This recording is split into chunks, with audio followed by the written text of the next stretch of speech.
So, So how long are we speaking for? The podcast is an hour?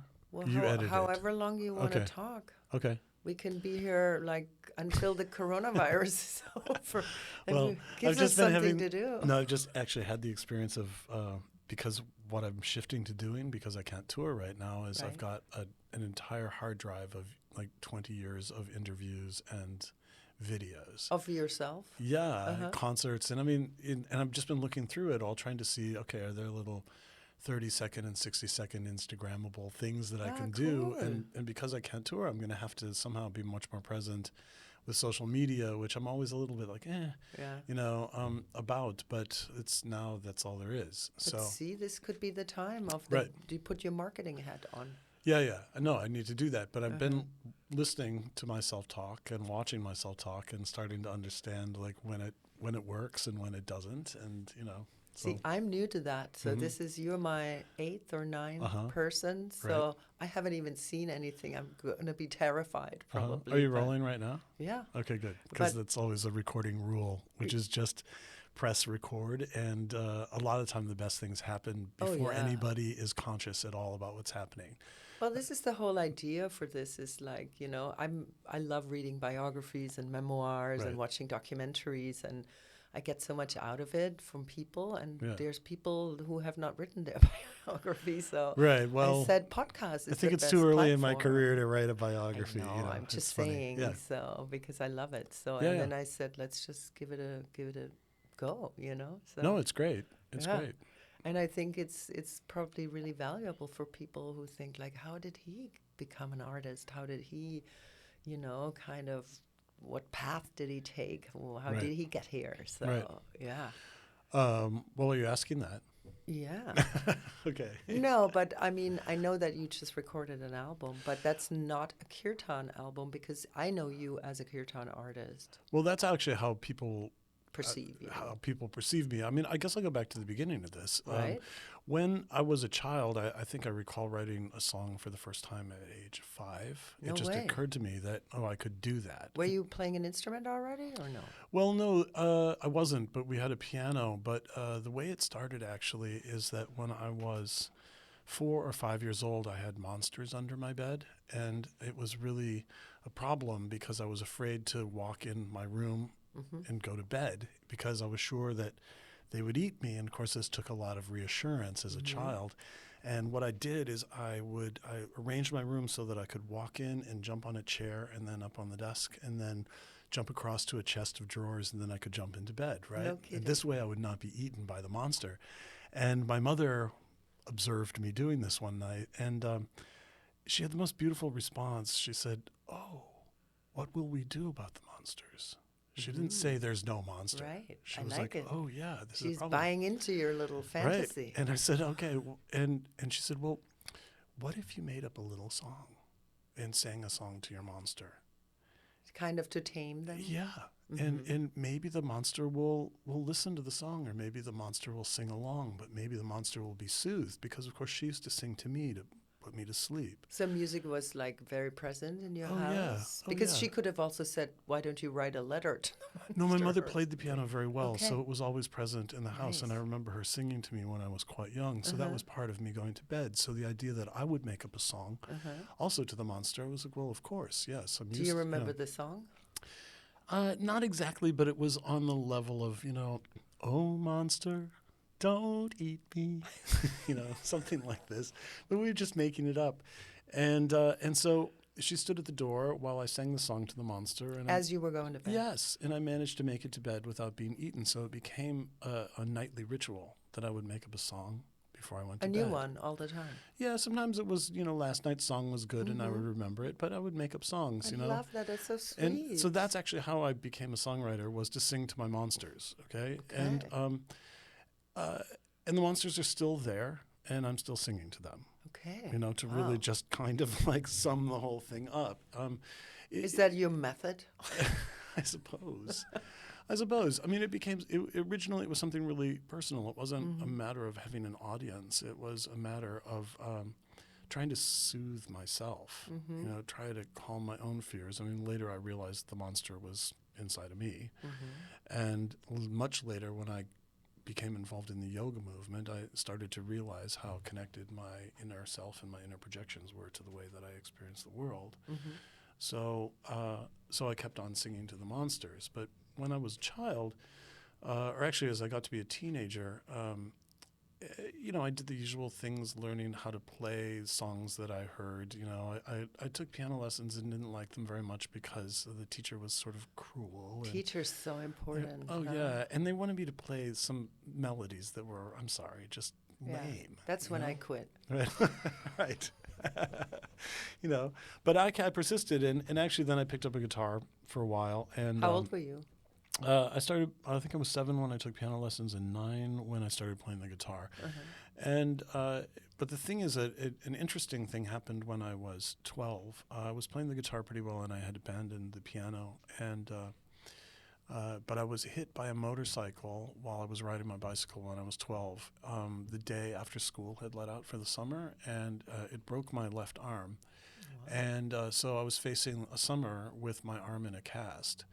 And I was already playing the guitar with some facility, and so I couldn't play it anymore because my left hand wasn't working. So I sat down at the family piano, and I spent the summer teaching my right hand what my left hand knew.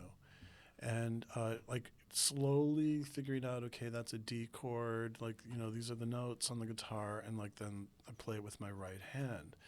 And so I developed, and my thumb was working because I could, was still sticking out of the cast, and I could play a bass note. So I would play chords with my right hand and a bass note with my left hand, and then I could sing on top of it. And by the end of the summer, I was kind of functional doing that. By the time the cast came off my arm, I was already, making up songs on the piano. So I became sort of conversant, switching back between keyboards and guitars. But the funny thing is flash forward many, many years later, after I'd lived in India and I started playing the harmonium. For listeners who don't know what a harmonium is, a harmonium is a little pump organ that you sit in front of. It sounds like an accordion, but Indians have adapted it so you can sit cross-legged and play it.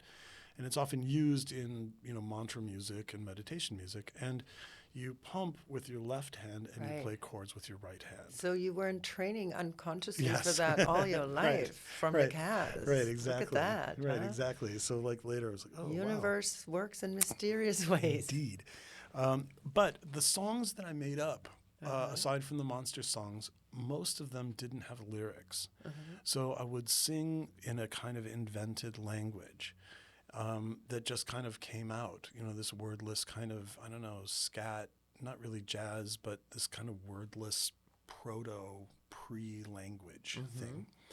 And so that's how most of the songs that I wrote were. They didn't actually have words.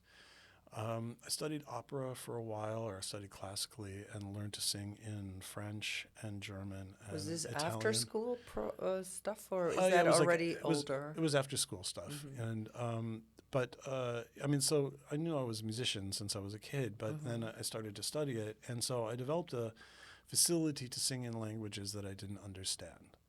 And this was important later, especially when I ended up in India. But my mother was quite supportive. My father was deeply opposed to it. So I had to basically make music when he wasn't home. Secretly. And when he came home, I would stop.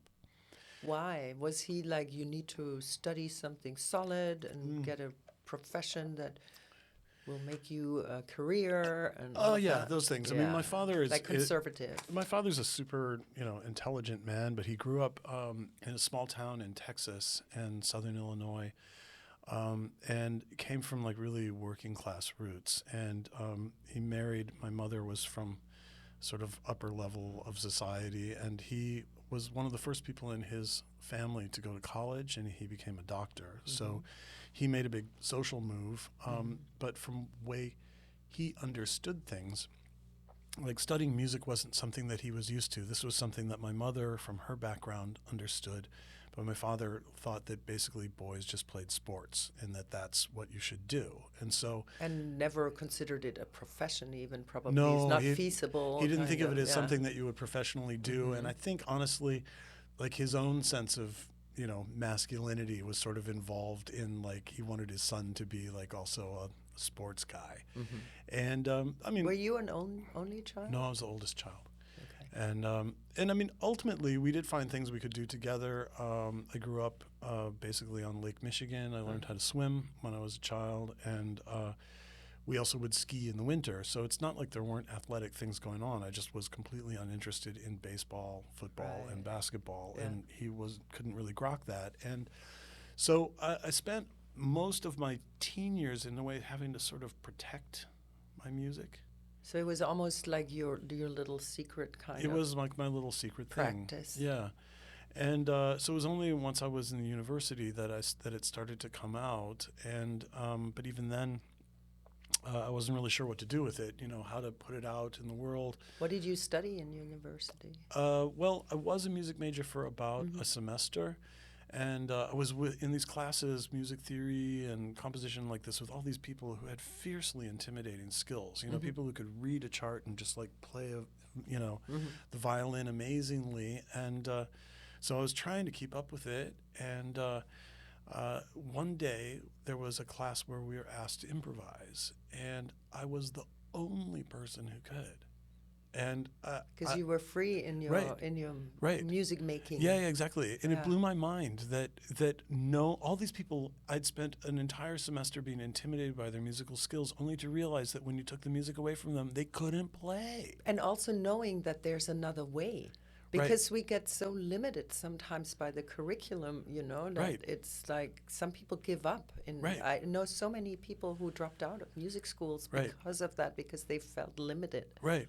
So, and it felt at that point like, okay, I don't know what, I learned how to, be completely conversant in music theory. That turned out to be useful.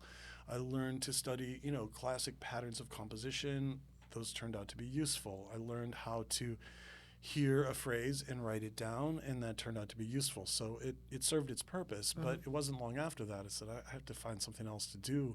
So I moved over really to the film school, and I was going to school in Madison, Wisconsin, at the University of Wisconsin, which is, big university in a fairly cosmopolitan place. And the film school was right next to the music department, but the music department had also a department of ethnomusicology, which I found really interesting. So I started to get involved in one playing in a gamelan orchestra. What's that? It's Indonesian music, and like there are these like xylophone. They're like of things. Yeah, they're kind of like bamboo kind. No, they're made of metal. And what you do is they look like xylophones, but they're made of metal, and it's played in an ensemble. So it's very polyrhythmic, and everybody you have a specific part and way it fits in, and you play it often with hammers, and then you kind of dampen it as you go along, and your part doesn't really make any sense except for in a much bigger part, the way it all interlocks, and the music doesn't fit Western scales. So there's notes that are between the Western scales. Like there's Slendro and Palog, and one is a 5-tone scale, one's a 7-tone scale, and that started to turn my ear like into another way of listening. But it also really helped me to understand how like each part fit a greater whole, and that you had to kind of surrender to that. The music was something that was bigger than any one of us. Right. So that was a really powerful experience to play in a gamelan orchestra. And also they had what was called a musique concrète studio, which was, in a pre-sampling day, everything was all on tape. And they encouraged us to record sounds and manipulate them. So, I did a lot of like tape loops or cut things up. Just to flash back, when I was 9, I had a reel-to-reel tape recorder that I'd got from my grandmother, like this old Wallensack. This thing weighs about like 20 pounds, like a big thing. And I would record. It makes a boombox look like a Walkman. Oh yeah, for sure. But it was fun, and I had it down in the basement, and I would record things on it. I remember recording specifically "Within You, Without You" from the Beatles. And I cut it up in a lot of different little pieces and put it back together in another order, which later when I studied musique concrète, I was like, well, that was sort of advanced for a 9-year-old, Hell yeah. And it was really cool, and I wish I still had the tape, because who knows what happened to it, But it, it was kind of parts of it were playing forward and backward, and I realized you could manipulate things in really interesting ways. So. But music school introduced me to people like Steve Reich and John Cage and there were in a whole school of people who were. How so? How did it introduce you to those artists? Well, I'd never actually heard of them okay. or heard their music ever, and the idea that parts could interlock and move it, and that the repetition could change slightly and then have another effect. I remember a piece that Steve Reich did that really influenced me called Violin Phase, in which a performer takes a repeated figure and then begins to play in overdub against himself, playing slightly faster against the track, and I think it's on 4 different tracks. And the piece is completed where he keeps going ahead until he starts to catch up with himself. And the piece ends when it all comes back into phase, okay? And hearing how a sequence of things could go out of phase with itself and then come back, to me was really interesting. And so I spent a lot of time in college doing things with tape loops and using oscillators to change the speed of it. And also, Did you figure all that out yourself, or was it with a group? Was it a Well, I had an instructor collective, who was interested in that, but they had basically a lab where you could just go into the studio and be there at 2:00 in the morning and experiment, making tape loops and cutting things up and moving things around. And so it was really freeing to be able to do that. And at the same time, I was convinced I was going to be an avant-garde filmmaker who was going to change the world. And I was also making loops of like these film loop movies where I would make these long loops of series of shots and then use 3 projectors and superimpose the images on top of each other to see, what kind of patterns would happen. So I would make these pieces that were multiple loops of music, multiple loops of visuals, and those things would go around until. So it was more like a art installation, so to speak. Yeah. And I would do those kinds of things in college. And I made a friend who was the director of the Madison Art Center at the time, because I was actually doing an installation where I was putting microphones in places in the city to get their sounds and then sending them to other locations. And at one point I had a thing in a kind of gallery space where all these sounds were kind of showing up. So it was a way of kind of superimposing the sounds of different parts of the city onto each other. And the guy came in and he was like, "Who are you? What are you doing?" And so he was helpful and took some interest in what I was doing. Was he championing you? I mean, to a point, it turns out he was also interested in me in ways that weren't entirely about art, and that produced some uncomfortable situations. But let's just say I'm probably much more sympathetic to women's perspective about what sometimes they have to do to advance themselves, or the kinds of I'll do this for you sort of thing that are presented. So have some awareness of that. But nonetheless, that experience did kind of introduce me to the art world in certain ways that I was just kind of playing around, but there was. And at the same time, I had a job working for a commercial production facility in Madison, Wisconsin. I wandered in looking for a job, and they were, the kind of thing that does like local Chevrolet dealership commercials and things like this, but sure, pays the bills. Yeah, but they wanted, I needed a job in college, and they wanted, and I said, "Well, what are your qualifications?" And I said, "Well, I'm a musician." And they said, "Good, great, that's perfect. Jingles. You could be an editor." No, they were like, editors understand rhythm and everything. Yeah. So I ended up working on those things, a bunch of commercials. Did you have editing classes in film school too? Yeah, I had editing classes in film school, but it turned out I had like everybody's dream job working, at like age 19 for this commercial production company, and that was really cool.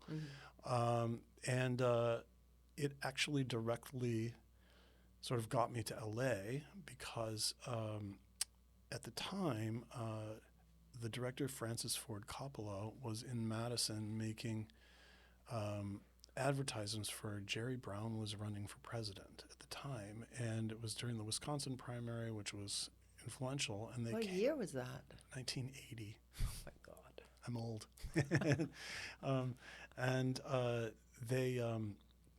They came in and they were looking for production help, and so I ended up working for Dean Tavalouris, Francis Ford Coppola's art director, on these super trippy campaign things that they were doing, because they were calling him like Governor Moonbeam, and he's got Francis Ford Coppola and all these people there. And like they're dissolving spaceships through his head, and like so it's just wicked. It was so trippy. In the front of the Wisconsin State Capitol, all these projections and everything. It was really cool.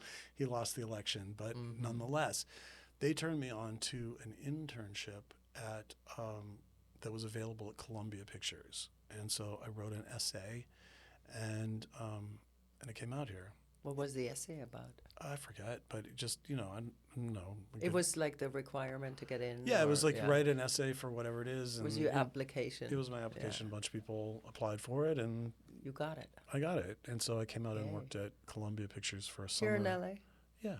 And so that was the first time I'd really come to L.A. and, established some relationships. And it was between my junior and senior year in college, and convinced me, okay, definitely this is where I'm coming. And so I went back. I almost didn't go back and finish school, but I did.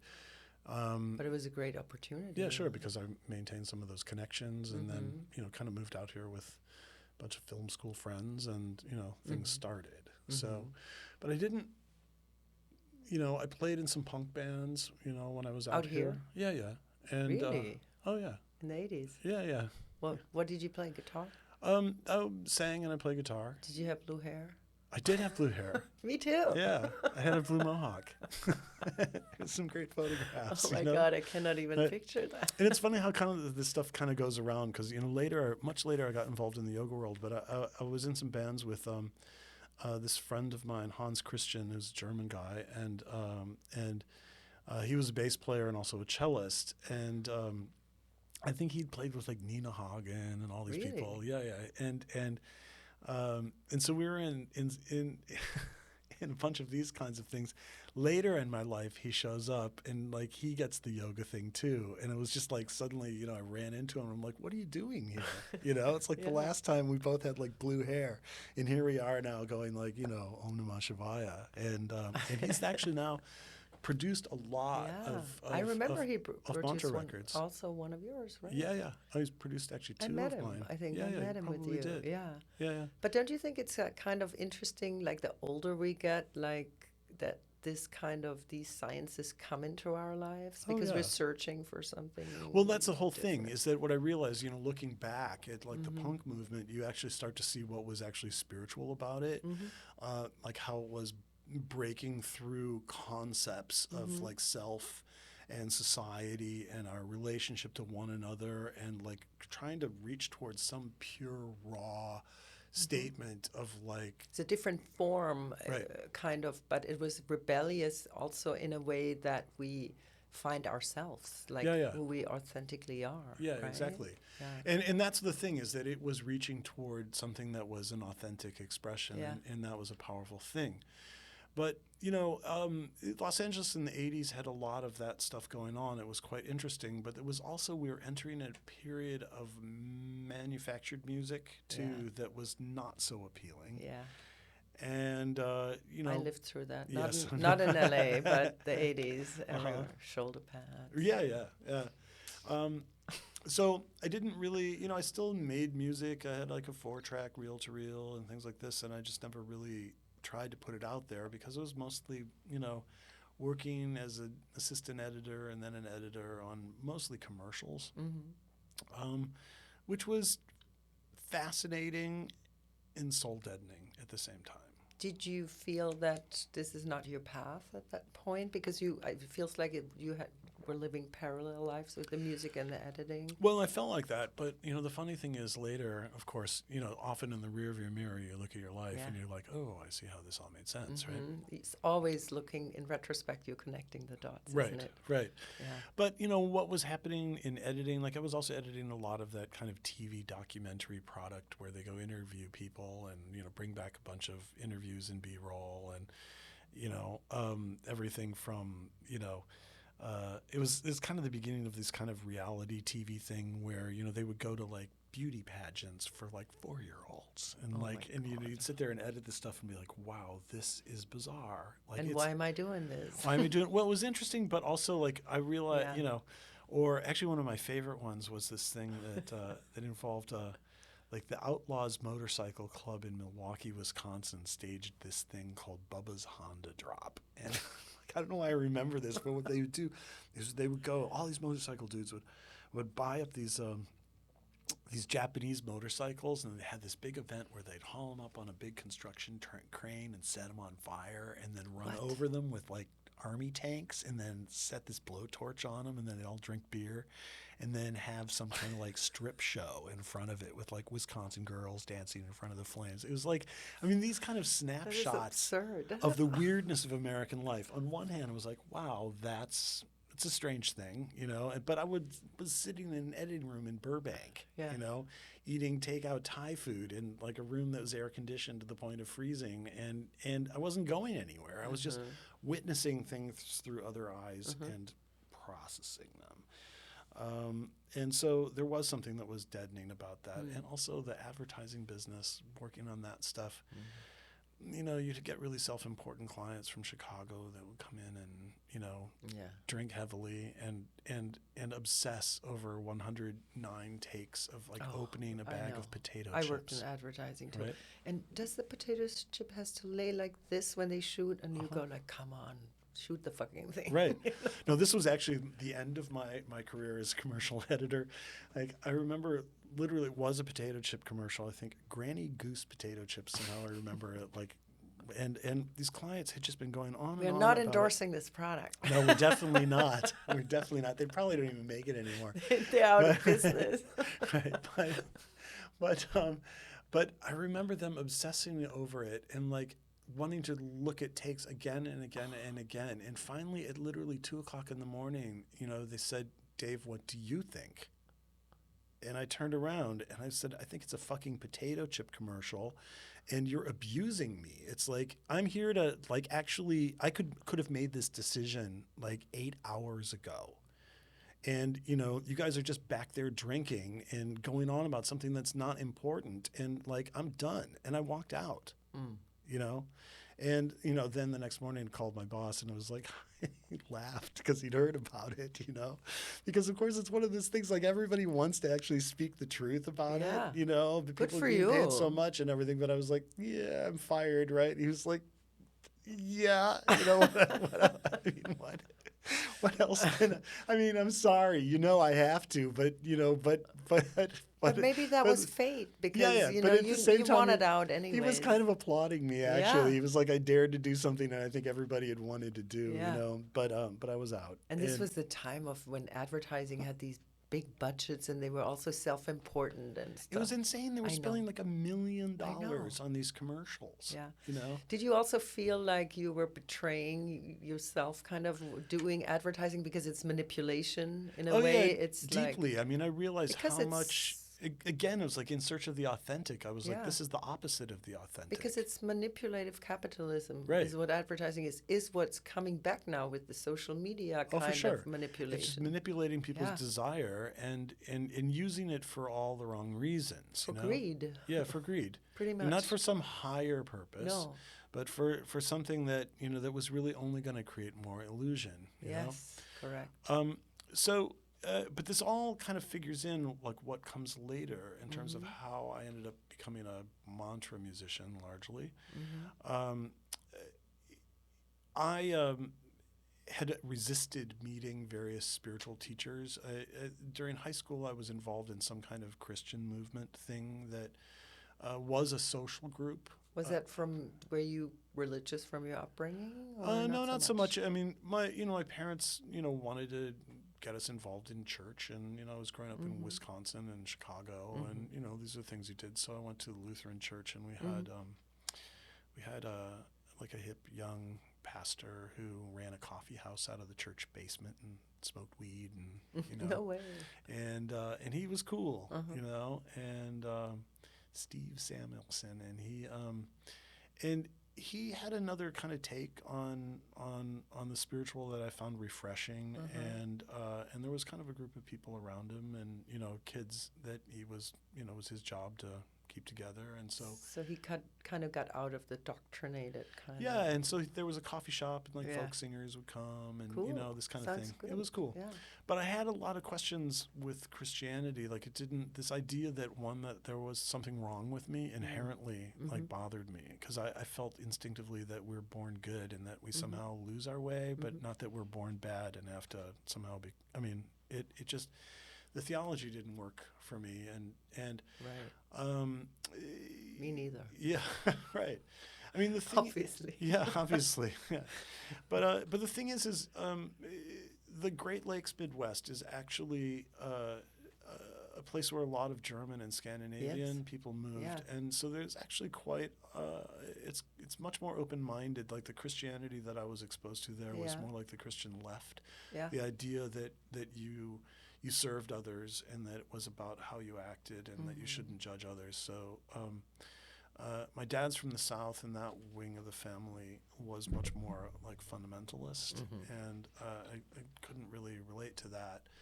But you know, my own search took me much further beyond that. I have this I still have this Bible that I was presented when I was 9. It was a pivotal year.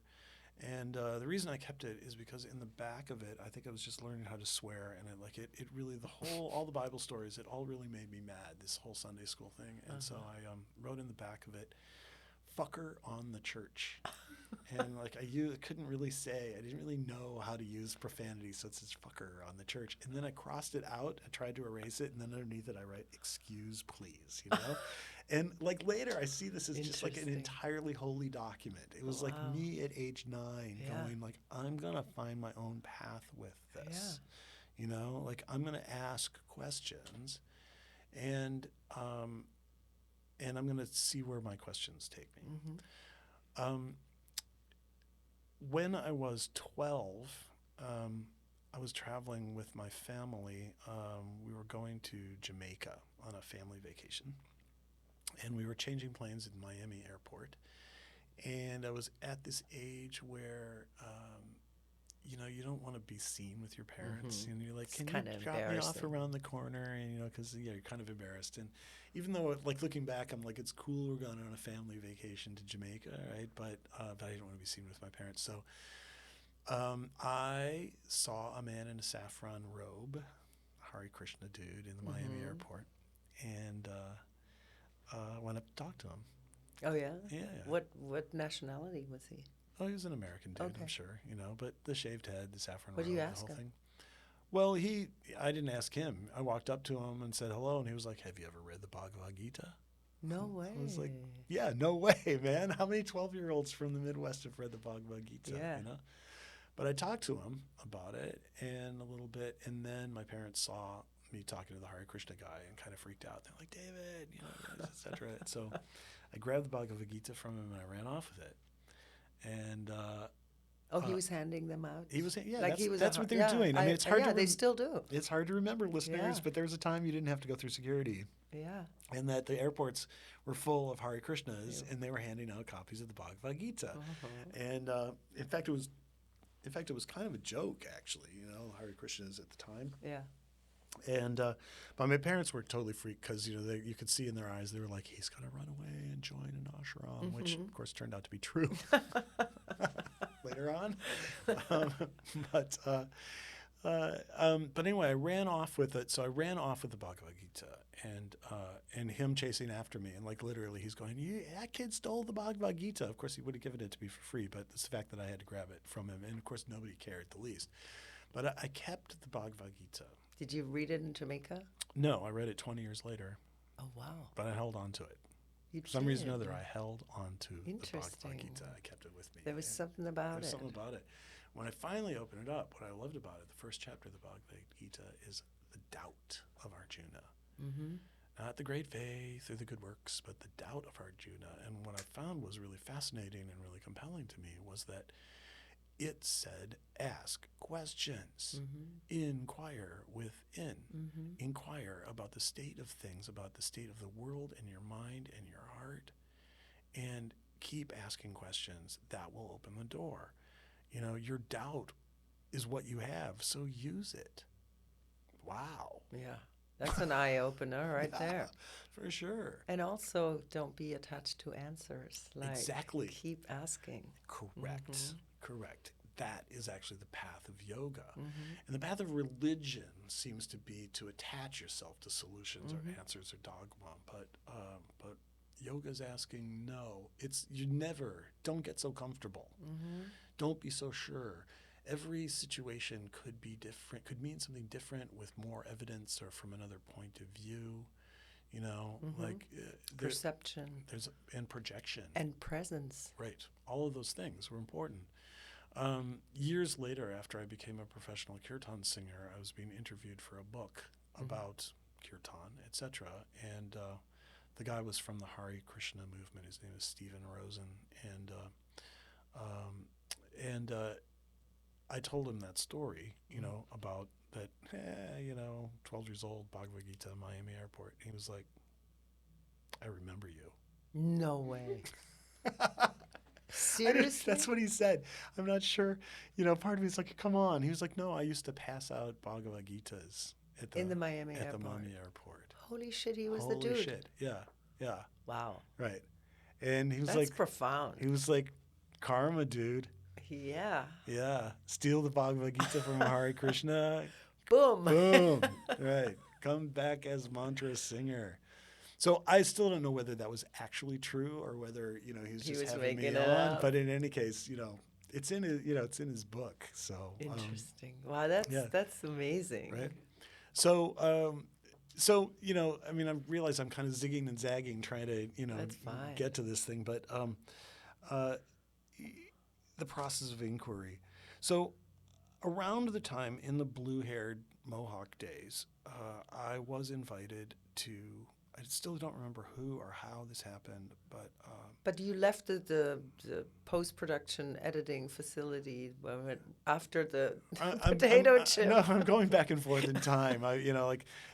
So is this post-potato chip now? No, this is still pre-potato chip, okay? Because one of the things that actually at that time that they liked is that at first I was an assistant editor and then I became an editor at this post-production facility.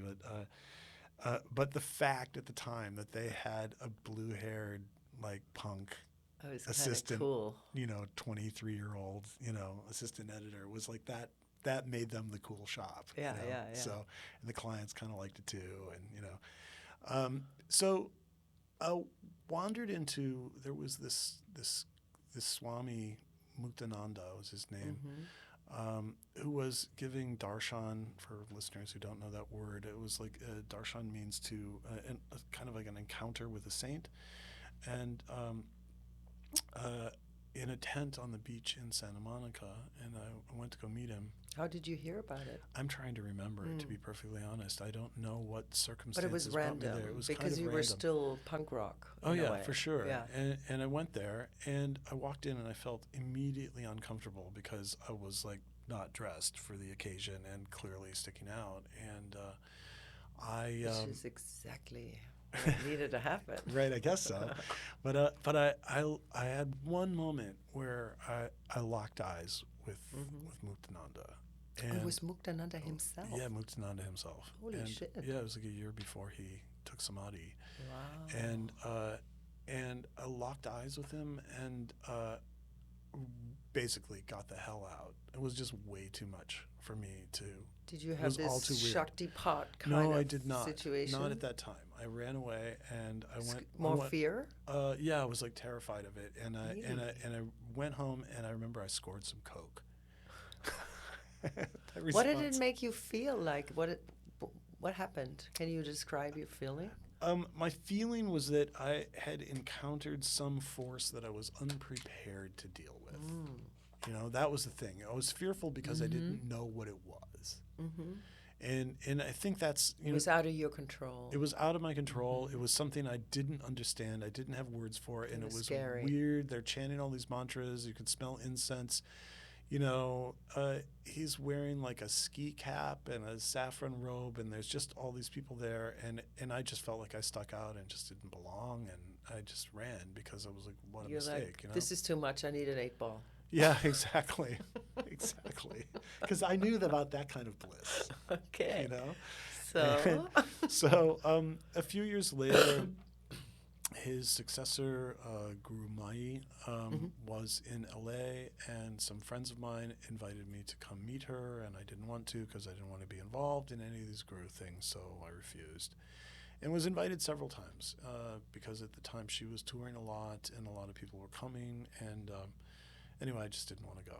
So, but a friend of mine had become involved with the Siddha Yoga organization and was in India editing films for them, videos for them.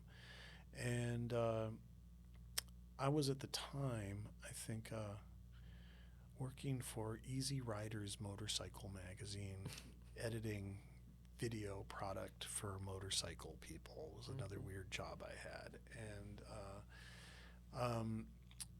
And as things go in ashrams, my friend had, you work with people in ashrams and you know all these people, and people can be there for 10 years, and then one day they go up to, the guru, and the guru says, okay, it's time for you to go now. And it's all, it doesn't, it can be stunning. Random. It's random. It doesn't make sense. So this woman named Kamuda had lived in the ashram for 10 years and had been editing, and she knew my friend. In the ashram, she's been editing. In India, in Ganeshpuri in India. What did they edit? Like? Well, you could call it guru propaganda. Okay.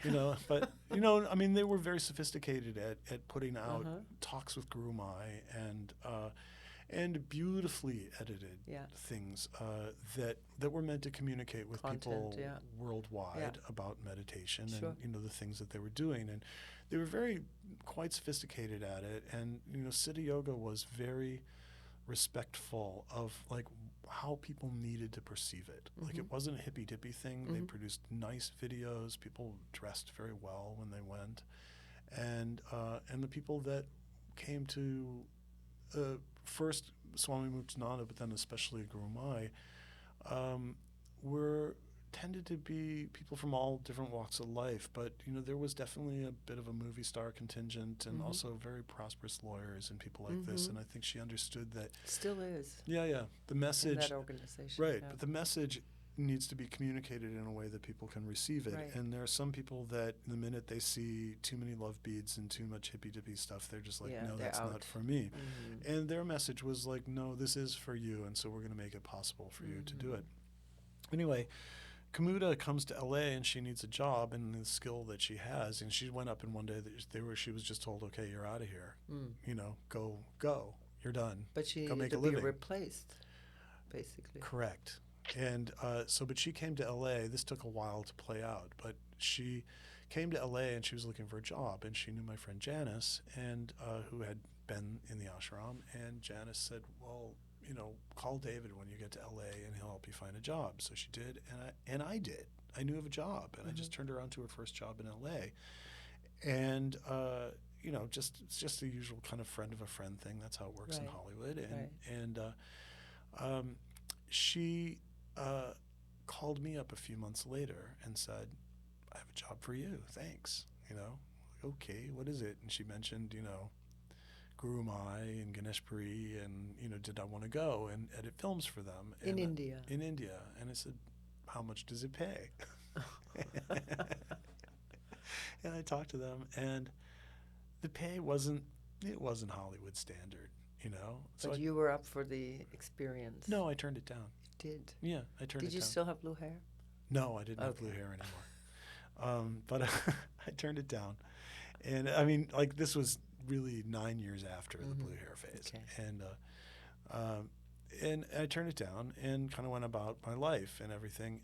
But the funny thing is that I had been up for a bunch of jobs that would have paid really well. In LA. And they all fell apart, one after another. And suddenly I was broke. Like, shit, what am I going to do? And so I thought, oh, yeah, there's that weird job in India. I'll just call them and see if I can still do that. So I called them, and they said, yes, because the way I got the job is she told them that I had appeared in her meditation as the person who was meant to go. And I believe her that I did, And it was a weird way to get a job, hi, you appeared in my meditation, and so do you want to go to India? But they were buying it. Well, that's how they work. That's how it works, That's how it works. And no, but I mean, I had skills as an editor. Yeah, of course. Were you still making music on the side, by the way? Yes, okay. just to as a side note. just to keep the thread going. You're a good interviewer. Just keep them on No, point. I'm just wondering because we're like drifting off into the editing, and I'm like, but it's all. I'm going to land the plane here in a moment. And, so you took it. So they said. So I called them up, and they said, Did they pay for your ticket? We still need the editor, but we need you now. Can you be here in a week? And I said, sure. So I FedExed them my passport. They got me a visa right away because they got those kinds of connections. And they sent me a ticket. And a week later, I was on a plane. Where's that to ashram? India. It's in Maharashtra, about 3 hours outside of Mumbai, or Bombay, as they called it at the time. And I remember arriving in India, like all dressed in black. With like at the time I had a ponytail and an earring, and this was my sort of like 1990s look. Your new shtick. and I got there and like that was just like so wrong, But once I got rid of the black clothes, my job was to edit a series of videos about yoga and yoga philosophy for beginners. And the reason that they hired me to do it was because I was a beginner. And the idea was that I would experience everything. How ideal. As a beginner. So they told me nothing. That's fantastic. Right? It turned out to be totally great. Because I didn't go as a devotee or a believer. I didn't go there expecting anything but a paycheck. Fresh, I was totally fresh. And so I was able to perceive all these practices with completely fresh eyes. Yeah. And what overcame my doubt was the experience. Yeah.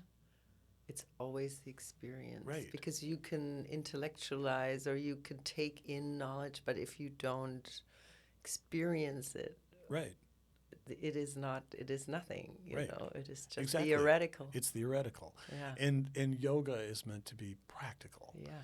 And so for me to, sit down and chant was an overwhelmingly beautiful experience because first of all, it felt nonsensical, like an invented language. And you feel awkward? No, I felt familiar. Oh, did you? Yes. Oh, of course, because of the monster when I was a kid, the monster songs and all the wordless stuff, I was like, oh my God, they're singing. They're my people. They're my people, exactly. Like, I understand this. Like I've belonged all along. Right, but like before no one could sing along with my wordless stuff because they didn't know it. But they were like, well, here are the words, And the words, without even explaining them to me, I could understand them. I could understand them in terms of their impact, their emotional feeling. Vibrational kind of? Sure, because the first mantra I learned was Om Namah Shivaya, okay? And I learned it because I was sitting in a tent with like 1,000 people chanting it. And, you're doing it for like an hour, and at some point, your mind starts going, what does this mean? And, I've been told very, very great mantra, everything in this mantra, And so I just tried to encounter it, and see what it was. But with our Western minds, we always want to say, but what does it really mean? What does it translate to? But they weren't telling me, so I had to listen to the sounds. They did it on purpose. On purpose, yeah. And I think, other people, it's just you walk into this thing and of course people explain Om Namah Shivaya all the time, but not, I walked in a way where it was already being chanted. You and were I was experiencing it. So what I got from it was that the sound,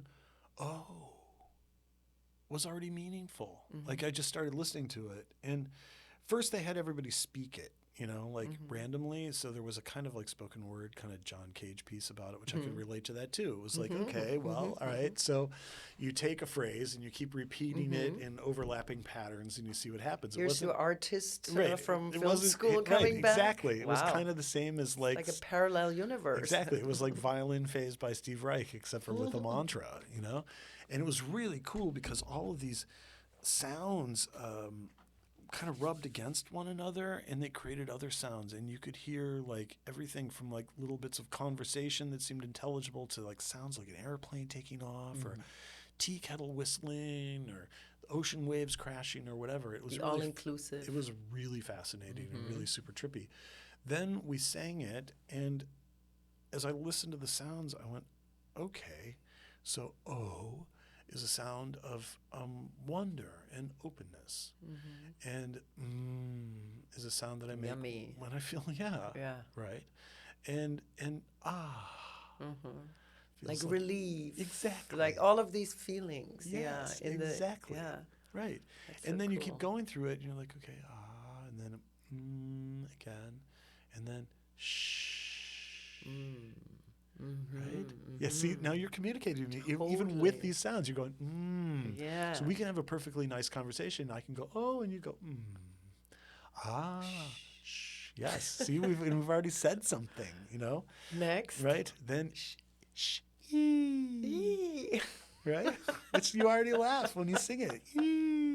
It's unbelievable. Right? It feels like freedom. It's like children nice playing. How you're kind of dissecting it. Right. Here. And then which is super buzzy. Like when little boys or kids play with like trucks and stuff, they go It's a sound of like energy and vibration. Yeah. And it feels if you let that V go on, hey listeners, try it at home. It's fun. Do it for a little while and it gets you really, really buzzed. It's really just like right away. Like, well, that is also something that you do in yoga with these single sounds, where you create that buzz in your head and stuff in it. Yeah, exactly. Does things in your brain. Right. And I realized it was like, okay, so this mantra is 1, trying to get me buzzed. Yeah. 2, it's creating a feeling of freedom. It's also creating a feeling soothing, of quiet. Shh. It's creating a feeling of release, a feeling of connection and closeness. Wonder. Right. All of that. All of it. All in these sounds. And I was like, whoa, this is an amazing thing. And I just wanted to chant those things because you would get lost in it. Yeah. And what they were saying, and this is the opposite of punk in a sense, as opposed to an assertion of like individuality. It was saying, why don't you let go of that story? Why don't try and change the chant, just sing it. Just get lost in this wave of sound. And this wave of sound builds slowly, and the repetition at some point, your mind just surrenders to it, and you get transported in it. And as it gets faster and faster and faster, you get more and more excited.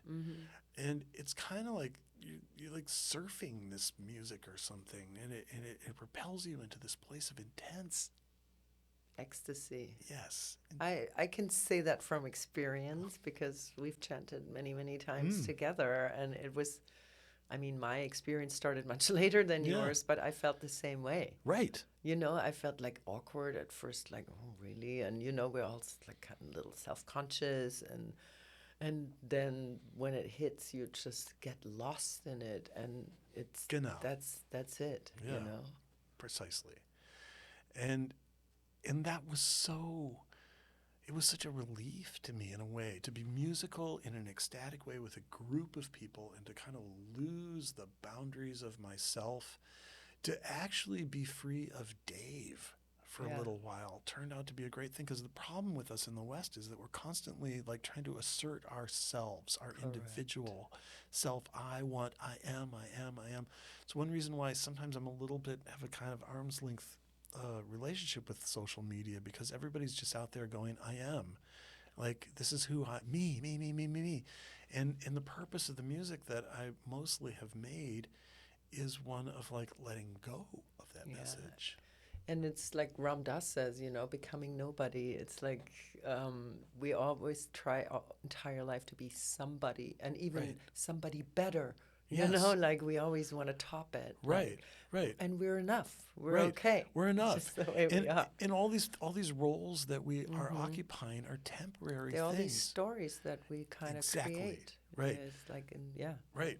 There's a poet I once read, I think her name was Muriel Rukeyser, when she died, the 1930s or something, but she wrote something that said, the world isn't made of atoms, it's made of stories. Mm-hmm. And I think that's right. You know, that it's the world is a sum total of all the projections and all of our experiences, all of the stories, all the things that we're saying about ourselves. And some of them are true, but a lot of them are just another nonsense. Or a way of just trying to make a buck. But the good news is that we can make up a new story every day if we have, you know, if we're conscious about that. This is a story. Right. Well, this is where we start to, you know, to flash forward where maybe this conversation will go is into neuroplasticity. Yeah. You know, but the thing is, in order to like get rid of old stories that aren't serving you, you have to, you know, make up new ones, I guess, or find better stories. And you have to become aware of that these stories are not serving you and that they are stories. Exactly. So it's a little more complex. It's way complex. Yeah. And in the process of trying to lose the bonds of your ego is really, really difficult. And it requires practices that are stronger than your ego. And the doctrines and the whole conditioning that we've been equipped with, you know, from our ancestors, from our education, from our upbringing. Yeah, exactly. Our culture. All those things are in it. But yet the practice of chanting itself was transportive, and it seemed to affect everybody the same. You know, it cut across, like whether you were Indian or German or Australian or whatever, it didn't really matter. Yeah.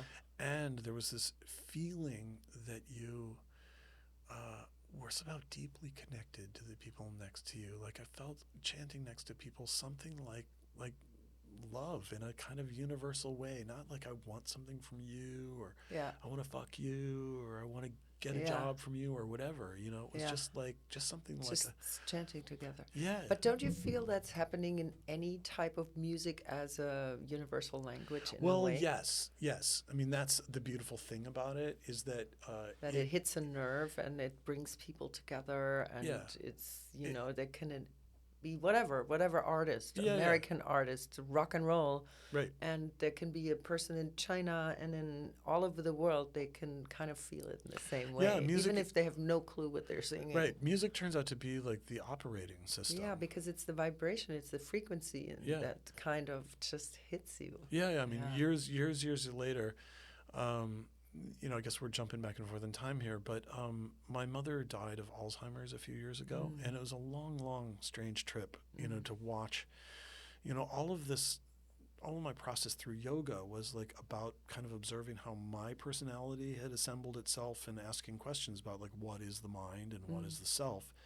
And then I watched my mother, who in so many ways, well, literally created me, but also in terms of my mind, created and kind of focused, you know, like this whole thing, sing to your monsters, you know, this comes from my mother. Well, there's good and bad that you get, you know, on your path with them. But also I realize the older I get when I see myself react, oh, this is something my mother would do or something. And then there's some things when you work on your own personal growth that you undo it. Yeah, exactly. You know, the ones you... So my mother, in the course of Alzheimer's, was undoing, you know, like I'm watching her kind of in a sense, like her mind crumbled into sand of some sort, you know, and her ability to respond in words became very, very limited.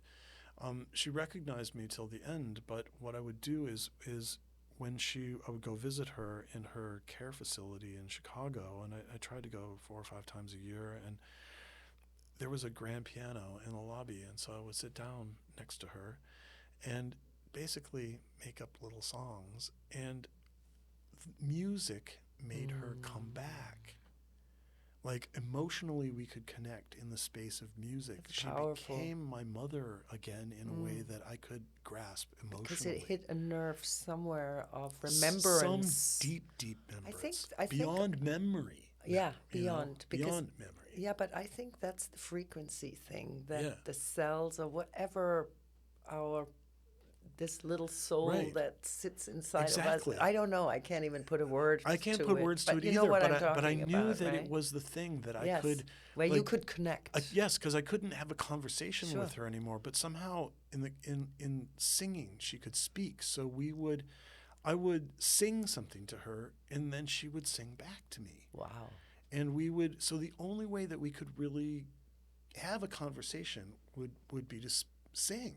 And the words that will come out of her, like I feel like I missed a potentially great art project, but of course it's your mother, so you're not thinking about it that way. But the stuff that toward the end that would come out of her, she'd be like, the insides, the outside, the outsides, the inside.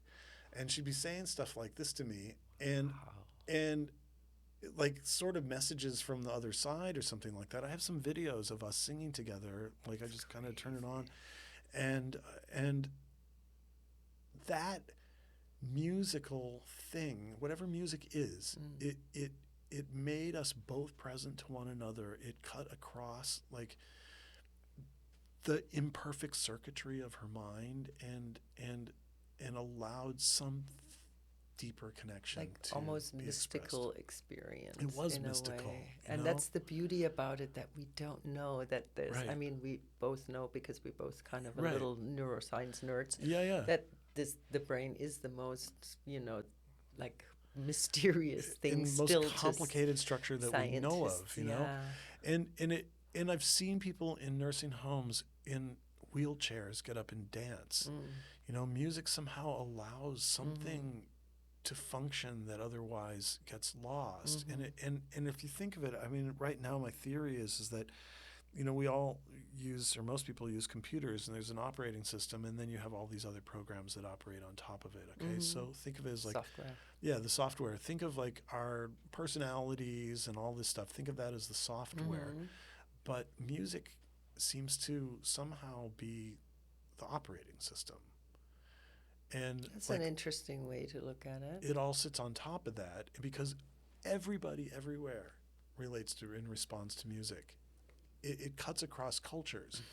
And you might, if you say you're playing Iranian music with its Quran, like quarter tone notes, or gamelan music with its 7 or 5 tone scales that are kind of between the Western things, at first you might be kind of adjust yourself to it, but you're still moved by it.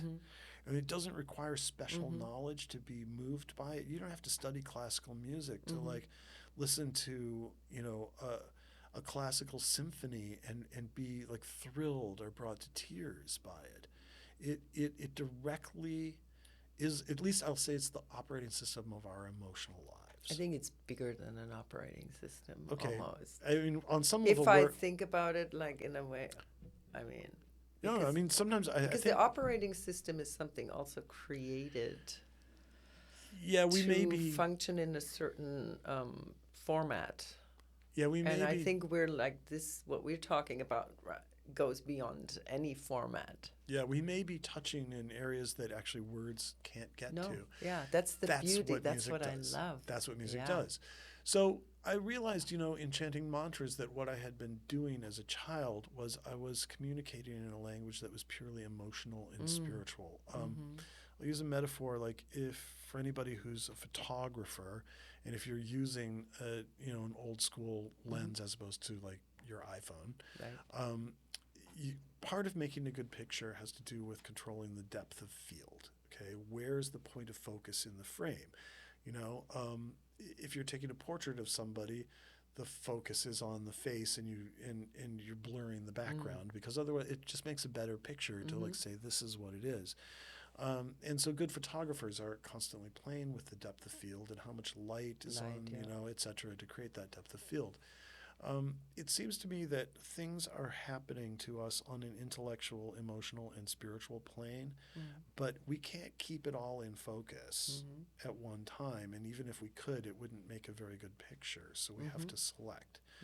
So for me, songs I was writing were, the depth of field was focused on the emotional and spiritual level. If I would have put it into English words, it would have not, I wouldn't have been able to have the emotional content that I intended. So, you know, here was then a form of music in India that was focused on purely the emotional and spiritual content, and that was transportive, not only personally and internally, but transportive across cultures, because later, once I made a bunch of records and became a professional singer of mantras, I've played in, I don't know, I think something like 30 different countries at this point now, and often regularly. So I can go from playing shows in Shanghai or Beijing or Guangzhou, and like go to play in Zurich or Munich or Berlin and Barcelona, the music, the experience of chanting is the same.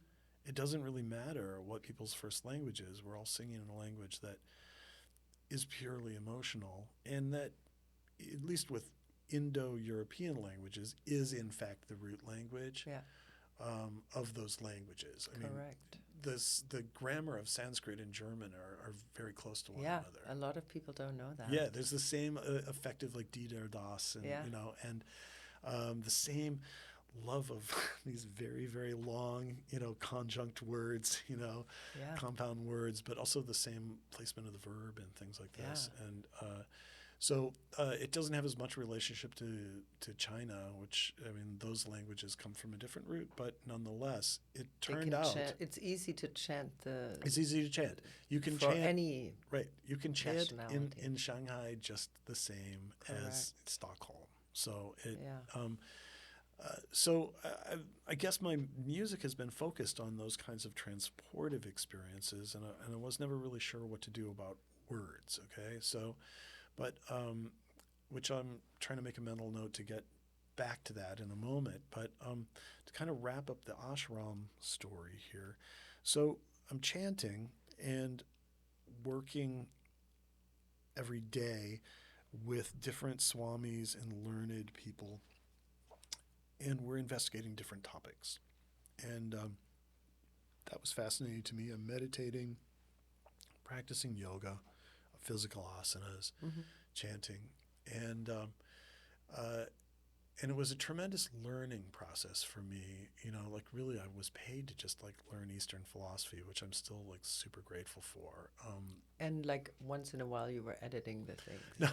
No, I mean I was editing because part of it would be like, they'd be like, okay, here's a talk that Swami Muktananda gave in 1975 on the topic of self-effort and grace, you know, or, you know, the first talk that they had me edit was a talk on Dharma, and that was a talk that Guru Mai gave in Los Angeles, California, that I was invited to and refused to go to.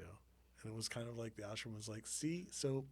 I have to say, I see like a little thing here from the universe. Like it was like the dude at the Miami airport, and here, you know, when you showed up with your blue hair, Muktananda, and the job, it was like calling you. Right, and it's clearly. But it's only sometimes looking back at our lives that you can see how it all falls into place. You know, so that was a profound experience, and I went to India. I really didn't know what you did in an ashram or how I was going to entertain myself. So I brought this little toy Chinese accordion, because at one point I had a loft downtown in the toy district in Los Angeles, and I bought this like $20 like little accordion, and it was really cool to play and super light and easy to transport. And I brought an Appalachian dulcimer because it was also small and easy to take with me. So I took those two instruments with me to India. And I would sit across the road from the ashram in the place where I was staying at first, and play along with the chants, and then make up my own chants, you know. And so I would sit there, and as I learned more mantras, I would make up chants with the mantras. And people would come up to me and go, "Where'd you learn that chant?" And I was like, "Oh, I wrote it." And they're like, "You can't do that." And my response is, "I think I just did." You know, like, no, the chants, they come from the sages in antiquity, you know, like, oh, so all this yoga is about it. Like nobody in the modern day can themselves be a portal of ecstasy, or, you know, like I thought we were all here to, you know, find our way towards some kind of freedom, you know, and so I started to investigate what the tradition was, and it turns out that the singers have always invented the songs. The mantras, you know, are metaphors in many ways for different ways that we experience the divine, whether it's, you know, fierceness or sweetness or attraction or even repulsion or obstacles. There's all these different, this whole beautiful psychology of. But how did you come up with the mantras? But by knowing the mantras you were chanting at the ashram? Yeah, sure. And then you just just be like, okay, picked and chose and, you know, put Govinda them together. Jaya Jaya, or, Gopala Jaya Jaya, Radha Ramana Hari Govinda Jaya Jaya is clearly a mantra, and you hear all kinds of different versions about it. So I would just make up another one. When my job ended, at that point, I felt like I was deep in a process that wasn't complete. And I really didn't know how I was going to deal with Hollywood or the whole thing when I came back. But nonetheless, my visa was expiring and I had to go home, And so I asked if I could stay. And they said, yeah, go home and, get your affairs in order and then you could come back. And only then I realized that they'd been sending money to my, American bank account for many, many, many, many months and, 9 months or something. And I had plenty of money in the bank. I could just go back to India. And this time, when I went back the second trip, I think there was maybe 2 months in between the trips. And how was it coming back? Was it like a weird culture shock? It was total culture shock. That's how I feel every time I come home from India. There was all this advertising. And $5 for Starbucks coffee. I could live here for a week. Right, yeah. It's like ridiculous. And it was just like this culture of desire, in a way that wasn't taking this you wanting, anywhere good. And whereas India was telling you to look at the source of your desire. Not to look at the object of the desire, but to look at the source. Yes. So it was an entirely different way of looking at things. And it was shocking to come back to America. And I just didn't really want to be here. So it pulled you back to go back to India? Yeah, it made me, I'm sold because my otherwise car you would have and, gone back to the Harley Davidson film potato chip world. But I couldn't see that happening. See, this funny how it was like like this, and this had you taken that path, where would you be now? I don't know. I'd probably. I don't know. Maybe you would have pink hair by now or something. Maybe I would have had a heart attack and I wouldn't be here. Right. But it was strange to come home and actually feel at sea and at odds with the culture that I grew up in. And I really just wanted to go back, and I felt like the process that I'd been involved with had sort of peeled a few layers of, definitely skin or shell off of me, and I needed to go back there. So and I did. Probably more curiosity, because you just mentioned you felt it was like an unfinished business. Yeah, and within you. Yeah, it was definitely unfinished. Well, it's still unfinished business. Oh, it's never finished. That's the good thing. Yeah, yes, that's the thing. At some point, you have to give up the goal, and you start to just approach the way of it. Yeah. And but once I have this, then I'm happy. Oh, right? We keep having all these conditions, and which. And the wanting never stops. And the wanting never stops. Yeah. So it's good to have desires, though, of with course. good intentions, because otherwise we kind of stay kind of complacent and we're not moving forward. Yeah. Right. Of course, because, we're in human bodies and desires are going to be there. You're going to desire to eat something, and if you don't, you'll die eventually. Or even the desire to learn something new, or to, work on your personal growth, or whatever it is. But what India did, or what yoga philosophy did, is change the framing device. And instead of saying, what do I want, I would say, why do I want? Or what is this expressing? And if I'm angry, I started to understand that there was probably a desire that was unmet, or an expectation that was that created disappointment, because that's what they always do. Right, exactly. So it helped a lot in terms of seeing myself. When I went back to India, the people in ashrams, who, for listeners who aren't familiar with what it is spiritual communities. Everything has to be done. People have to pick up the garbage, and the dishes have to be washed, and the onions have to be chopped, etc., etc. Right. And you start to learn to just you start to learn to surrender to whatever the simplicity of what that activity is. And it's humbling too, which is a beautiful thing. Yeah, but often they would ask people to do things that you'd be like, I'm not qualified for, or somebody comes in with a degree in astrophysics or whatever, and they're like, and there's can you work in the garden, or can you pick up the garbage, or can you clean toilets, or something like that. And so the high and mighty are laid low, and often people who either don't think much of themselves, or don't have skills, are put in positions of are put in charge, which creates a kind of crazy topsy-turvy world. And but you start to see the arbitrariness of things, you know, and that's what's beautiful. So they asked me to go teach school. Ashram had a school for both ashram kids and village kids. And I said, I'm not qualified. You know, I mean, I've never taught school. What were you supposed to teach them? Well, this was the whole thing. I was like, what am I supposed to teach? They're like, well, whatever you're interested in. Oh. Okay. That's better. That's better. So I'm teaching a bunch of 9-year-olds and, you know, 4th graders, basically. And it was up to me to invent the curriculum. I like it. I loved it too, because basically it meant that I could kind of encounter, I just had to put myself in like, okay, I remember what it was like to be 9. Did you think like, I really want to give them something good, like? I wanted to engage their curiosity. Yes. I realized that's what The it was wonder. about. It was about engaging wonder. And they were interested in awe. In awe. And that's what I spent the rest of the time doing. Great. But what started every day is there was a harmonium and a mridangam, which is an Indian drum, and the kids knew all these chants. And so the way that you begin the school day in an ashram is you chant. So really, that was the first time I had an opportunity to sit with a harmonium and actually, aside from making up my own versions on the accordion, you know, across the road, or sitting in the chants that other musicians were leading, that was the first time that I sat with a harmonium and a group of people. And had to lead the chant. But the kids knew the chants. So I was supposedly there teaching these 9-year-olds, but actually they'd grown up in the ashram or around this stuff, so they were teaching me the chants. So people say, how did you learn to like chant mantras? I mean, the real answer is like a bunch of 9-year-olds taught me, you know, and we would just sing it every day.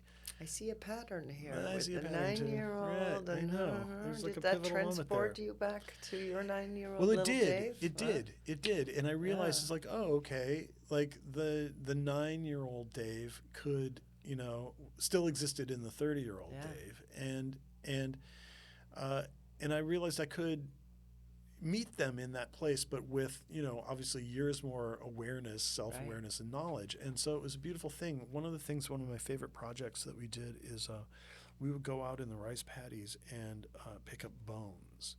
Because in the hot season in India, you know, things die. Sure. And, you know, dogs gnaw on the bones and everything. And so you could go out in the rice paddies in the dry season and, like, pick up water buffalo bones and cow bones and things like this, right? So we would bring them back and bury them and then study how, like, worms and insects cleared things off. And the kids are, of course, not at all thinking this is weird. Adults, when they found out about it, were like horrified, you know, but the kids were like, oh, that's cool, you know. and we would then clean the bones, and we made musical instruments out of the bones. What do you make?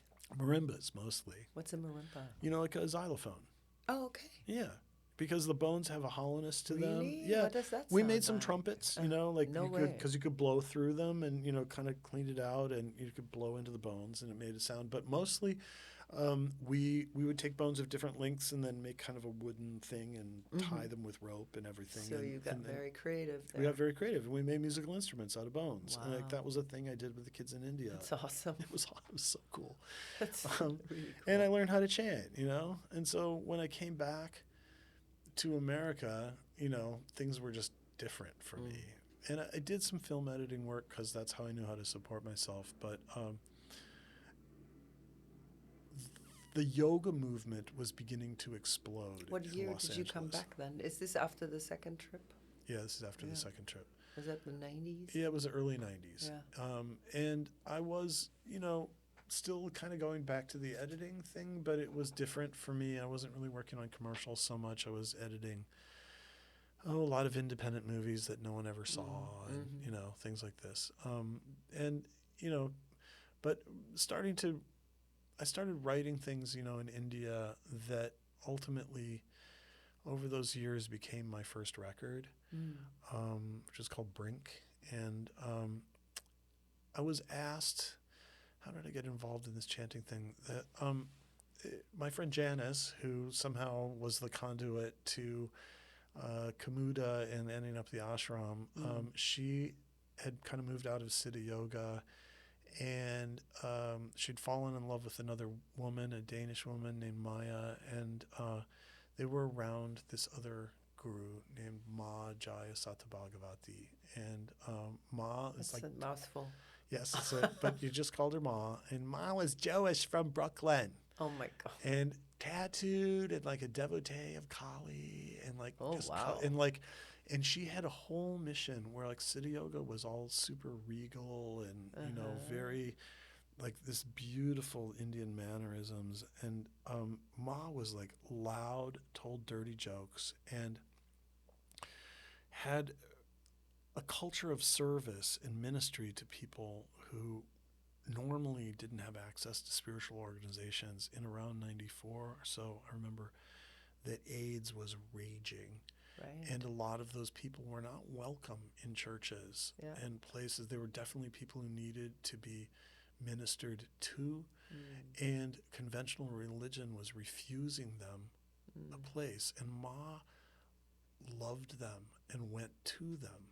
And she would have these satsangs, these spiritual conversations, and for people that were, you know, either very ill or like leather daddies or people, transsexuals, etc. And so it was a community it was a whole community. And anyway, she was going to do, this is before gay marriage, she was marrying Janice and Maya, and in a spiritual way, and they asked me to come and meet Ma because they wanted me to play for their wedding. What, just a quick question. What did make Ma a guru? Was she a self-proclaimed guru? Or how do you become a guru? Well, this is a big question. Listeners probably want to know, how do you become a guru? Yeah. You know, well, either another guru makes you the guru, or there's a long tradition in India of people that suddenly, like, some channel opens up. Because I was never into the guru thing when I started my spiritual journey. Hey, I had a lot of resistance to it, and I still do, but, you know. Anyways, that's a whole other conversation. Ma apparently was married to a truck driver named Sal in Brooklyn, and she started having visions of Bhagavan Nityananda, who was a saint in India, who also like appeared to have just like sprung up from the ground. You know, he didn't have a teacher, but he was Muktananda's teacher, and the teacher of a bunch of other teachers. He spoke very little, and apparently his presence was quite spellbinding. You know, like you could fall into meditation just to sit with him. Anyway, so she started having these experiences with Nityananda, and eventually left her husband and started teaching. I don't know how this all starts, but she met Ram Dass, and they were apparently buddies for a while, and she famously seduced Ram Dass. Wow. He wrote an article called Egg on My Face, which is, you know, listeners can Google to like talk about the whole experience. I have to check that out. Yes, because he repudiated it, but she definitely had some shakti, you know, some energy. So anyway, and if anybody would have known that, it would be Ram Dass. Oh yeah. No, apparently they had a potent He's the only connection. one where I had like a kind of a guru experience when I had darshan with him, where I felt like, whoa. You know. He was a powerful being. Yeah. A really powerful, you know. Yeah. And I would have never thought that. I found it awkward when I was in Maui to stand in line and get my mala and bow in front of him and in front of Maharaji. And when it happened, it was experience. Right. You know, I was like, that's it. Okay. Right. I'm good. It puts aside all of your everything, all of your doubts, all of your resistances, and absolutely. you're just like, you're thinking like, I'm not this sort of person. Yes. You know, and yet there it happens. Yeah. So, you know, apparently they had some kind of, you know, interesting experience together, and but she started having devotees, and part of it is because her message was just really focused on service, and service of the kind of people that you just didn't see in doctor, lawyer, movie star crowds, you know. And so the I went underdog. So I went to go meet her, and she was giving some darshan at this Hollywood Presbyterian church at the corner of Franklin and Highland in Hollywood, which is a beautiful building. And so I went there to meet her, and this guy Bhagavan Das was chanting for her, but he didn't show up that night, and she was mad. Surprise! Apparently they had some argument, and so Bhagavan Das wasn't showing up. So Ma, in her unmistakable voice, goes, "Is there anyone here who can lead Kirtan?" And a bunch of people pointed at me because I was playing around in people's living rooms and, privately and at the City Yoga Center in LA. I during that time between India and the late 1990s when I got involved in playing in yoga studios, I was largely playing either around City Yoga or privately, but what I was mostly doing was volunteer work, teaching meditation and yoga and leading chants in the prison system. Oh, wow. Yeah, so I was, my regular gig was at Terminal Island. Did you just look for that, or did they look for It was offered you? as I was starting to have trouble with some aspects of the City Yoga organization because, it's a thing about guru movements is that they're organized around a genuine experience that is fully ecstatic, but yet it's a lot of human beings with their projections and their stuff and hierarchies and all that stuff. And there's a point where it just gets stuffy in there. And so I was starting to have some issues with the organization, not with the teaching, but with the organization. And this came up that maybe I would be interested in teaching meditation in the prisons. And I thought, that's another way of languaging meditation. But was there an organization that? Because yes, City I Yoga. taught yoga also in actually was supposed to be in prison, but then they placed me in a school for children who basically got kicked out of any school. It's like for the how would you say that, for the difficult whatever children. It was madhouse. I'm sure. Completely and I'm bananas. Sure, but yet, you never know. Sometimes things can get through. Yeah, but I was interested in that too because I was same. Although I was a student in the yoga studios, I also had a problem a little bit with the organization. As one does. Yeah. And the thing is, it turns out and as a teacher, the best things to do is then when you have to teach, you suddenly start to realize what you actually know. And it's definitely, for anybody who's ever done that, like an experience of humility too, because you're like, oh my God, I'm not worthy. Yes. And what do I really know? Teaching is the best teacher. For sure. And then you have to confront some people that are way alternative. And I was like, okay, I'm not I don't know if I'm butch enough to, handle this kind of situation. But, the funny thing is that, I taught at also at Lompoc and out in Corona and at a state prison, and I led a kirtan on the very same stage. Now I'm forgetting, at Folsom Prison. Wow! The same you stage and Johnny Cash. The same stage. Wow! With a full inmate band, rock band backing Holy me. It was shit! amazing. That's awesome. It was amazing. I went in with a tabla player and a mridangam player, and a harmonium, and we had inmate drum set, guitar, electric guitar, and bass. How did the prisoners react to that? Ecstatically. Really? It was so cool. Wow. And what I found is that, a lot of people are in prison for, somehow or another they've been involved with drugs. And, so I thought, okay, I'll just consider them bliss seekers. And prison is a place where you have plenty of time to reflect and plenty of time to actually engage in disciplined practices. And that was interesting to encounter. Like, some of these people were way more serious about yoga than anybody I ever met in an ashram. I bet. Because people often in ashrams, it's like when they get tired of it or bored of it, they just go back to their lives, But if you're in a prison, you're not going anywhere. Yeah. And if you're going to get out, you're only going to get out inside, And so I found it really, really riveting to teach meditation to these people, in part because I had to find another language. Because if you go in with all your flowery new age stuff, they're just they're not interested. They'll either confront you directly on it or more likely just walk out, or turn their back on you or whatever. So I had to learn to speak a different kind of language with them, which was really for sure great. And I had too with these kids. It was of course. Crazy. Of course. Yeah. And I think, yoga has continued to have to learn to speak a new language. Yeah. I mean, it's learned a new one to speak in the West. Yeah. And because it does feel different here than it does, in For India. sure, for sure. But anyway, so that's what I was doing with chanting and stuff at the time. And anyway, so Ma's like, can anyone here lead Kirtan? And so I did. And, and rocked the house. And I went up to meet her afterwards. And she was like, you're my new Kirtan Wala. I'm taking you on the road. Wow. And it wasn't a question.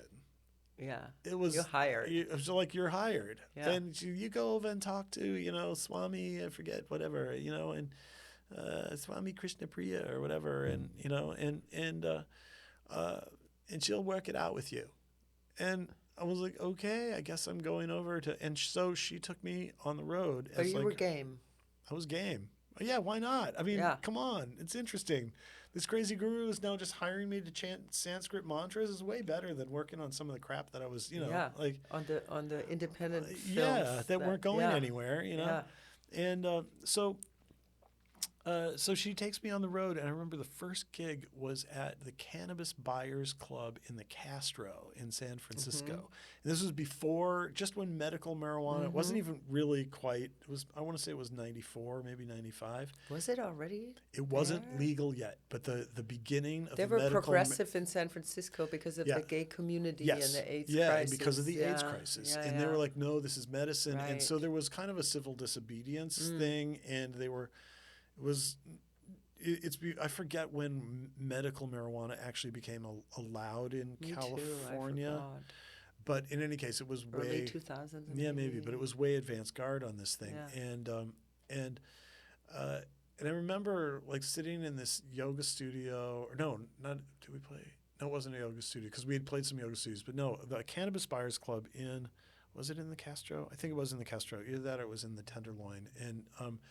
And sounds so chic, the Cannabis Buyers Club. Right, but it was really grotty, it was not a nice place, but that's where you had to put these things. And and Ma, was like, have you met your guitar player? And I was like, no, I didn't know I have a guitar player. She's like, meet Arlo. I'm like, Arlo?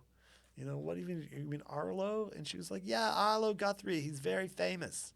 You know? Yeah. And so like now I'm like, it's like Arlo Guthrie walks in with like the full head of hair and everything. I'm not kidding, And I've got this mridangam player from Arizona, and me and Arlo Guthrie led Kirtan in the Cannabis Buyers Club. And the whole thing is like people came in and they're like, everybody was stoned. I was stoned. And the only thing is Arlo? I think he'd been stoned for several decades. And how was he? He was cool. He was cool. I think that was the only gig we actually played together, but he was a devotee of Ma's. Wow. And showed up for that. That's awesome. And I remember they said, please extinguish your smoking materials. The mother is coming in the room. So everybody puts out their joints, and she comes in and gives darshan. And so we would do things like that. Yeah. And play in places where it's like all of a sudden I've got a crowd of like people in transition from one gender to another, and I'm not sure where they started or what direction they're going in, and people who genuinely were ill and in need of actual unconditional love and service. And there was something so real about her. I mean, it was crazy, the whole scene, but there was something really, really like authentic about what was going on. Sounds like it. So some years later, so I'm still playing for her, from time to time. I mean, it wasn't like a permanent gig. It was a tour or two, and, like this, and then sporadically here and there. And but a yoga studio in LA called Yoga Works had opened up in I encountered in 1997. They asked me to come and be the house band playing Kirtan, and Mati Ezrati, who ran it and who recently passed away was really a visionary. Yeah, she truly invented the modern yoga studio.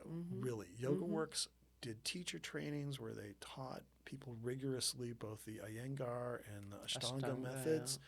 They taught yoga philosophy, and her idea is that she wanted a yoga school that explored all these different aspects of yoga. And it was very solid. It was totally solid. Yeah. She started marketing yoga teachers like movie stars, which was also a stroke of marketing genius, because there were a lot of people that were teaching there who are super famous now that we all know. Yeah, that it was Mati whose eye said, one, you've got something, and two, I know how to, create a market for you. It was kind of an era that's almost over. Don't you think? It is now, but it was like the Haight-Ashbury of the yoga movement. It I really was there. was. Yes, I know you were. That's when we met. Yeah. And so I was the house band at Yoga Works, leading kirtans there and playing for different spiritual teachers who came through and different yoga teachers. And that was fascinating because it was no longer around a particular guru. It was open to all comers, and people were invited to take part in mantra chanting and meditation as part of yoga practice. And it was meant to widen. It was meant to widen the conversation and the audience. And the sadhana. And the sadhana. Yeah. And sadhana being, listeners unfamiliar with Sanskrit terms, the process of essentially hardships that you go through in order to know yourself better and to open the pathway of yoga within you. I guess that's an okay definition. I like it. Okay. But it does imply that there is always going to be a struggle with self, with your body, with your mind primarily, and that you should get used to it because that's what's happening, and that you should find it meaningful. And dive into it instead of run away from it. Yes, embrace that thing. Yeah. And so that was actually a really formative time because they were giving all kinds of workshops with teachers, and it was really, more than anything, a community was forming in Venice and Santa Monica around yoga in that period of time, and it was a really powerful community. I mean, it's helpful in LA. LA has a long, long history of spiritual teachers coming here, and I think it's just my analysis is that you have a sizable community of people that have not only a fair amount of money, but also a lot of time on their hands. And this is a place where you come and you ask from Hollywood, you're like, I want, and Hollywood says no. Like refusal is something, and rejection is something that people in Hollywood have to get very, very used to. And even people who subsequently became very famous, like everybody has their stories about all the ways they were rejected. But it also always attracted people like, Yogananda, or, first came here, or even if you talk to other people like the Kundalini whole lineage, when Yogi Bhajan died, he's apparently said to Gurmukh, like, you open a center in Hollywood, in the middle of Hollywood, not in Santa Fe. No, because there's an appetite for it. Because here's the thing, is that... and they need to raise the vibration. Right. They started coming here, in really the 1920s, just as Hollywood itself was developing. But, consider the audience here, okay? Yeah. People who have had to... reckon with their desire and their vanity, and refusal can kind of break you. And rejection. And all of that. And you spend a lot of time in LA staring at the void. And you're very isolated as well from the topography of the city by itself. Yeah. And as an artist, you sit there in front of that, like, dark hole of, like, no one needs my art. Who am I? What does this mean? What's it? And in the nature of freelance life too, even whether you're an editor or a set designer or whatever, is that now first you were involved in something that was intensely felt meaningful and purposeful, and there's a whole community around it, and then the film's over, and like poof, this little world just dissolves, and there you are, and you're like, okay, I'm not doing anything. Yeah. So I think people would start going to yoga. I think you described that really well about how LA it's kind of works. right. It's not as glamorous as people like think you can it be is. there, and then all of a sudden that bubble bursts, and It's terrifying. standing actually, in the rain. Yeah, it is. It is. And I think it was always so. And so there was an audience for spiritual teachers here, and people with time on their hands, and the interest in confronting these things. So. And there are many different cycles of it. Anyway, by the time it got to the 90s, I mean, the 60s were a cycle, of it too. But in the 90s, so now all of a sudden there's yoga studios and a yoga movement in a way that there never was before. And communities of people coming together to practice yoga and, and chant and meditate. And it was a very vital movement and community of people, and it started to spread out. What Yoga Works did, what Monty did, is she taught teachers, and those teachers would then go open up yoga studios, and create their own teacher trainings. Exactly. And it was a ripple effect. Right, yeah. And it kept spreading out first over like but America California and was Canada. really instrumental in that. Oh yeah, it was it was one of the epicenters of it. I mean, it was also going on in New York City because Sharon and David, from the Jivamukti movement were there, and there was definitely that epicenter as well. And what's the Brazilian guy in New York too that did all that yoga poster with all the postures? An older guy. You're not talking about Alan Finger. No, he's not Brazilian though. Yeah. No, it was. I forgot. Okay, anyway, it'll come to it. Yeah.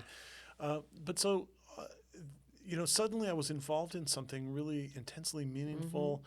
Like I'd had experiences that I could bring to bear on it, and now yoga teachers are taking me to go play for their yoga classes in different cities. And so, Sean Korn or Shiva Ray or Brian Kest or Saul Ray, people like that would take me with them. Right. And I started this Kirtan tour, and at some point, people said, hey, could you make a record? And I had been wanting to make one and never had. And some of these songs that I'd written in India and different mantras and things found their way into it. And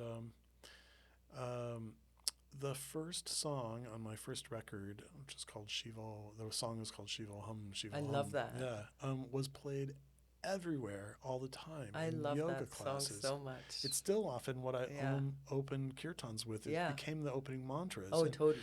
And the translation of it. I'm expecting that actually when I go to your show. I know. I stopped it at one point, and people were like, "What? What?" And I was like, know. "Aren't you bored of it?" And there are people like, "No." No. And then I realized that it helped me to empty my mind before the thing started too. And its statement of purpose. It's almost like for you also to establish like the night. Exactly.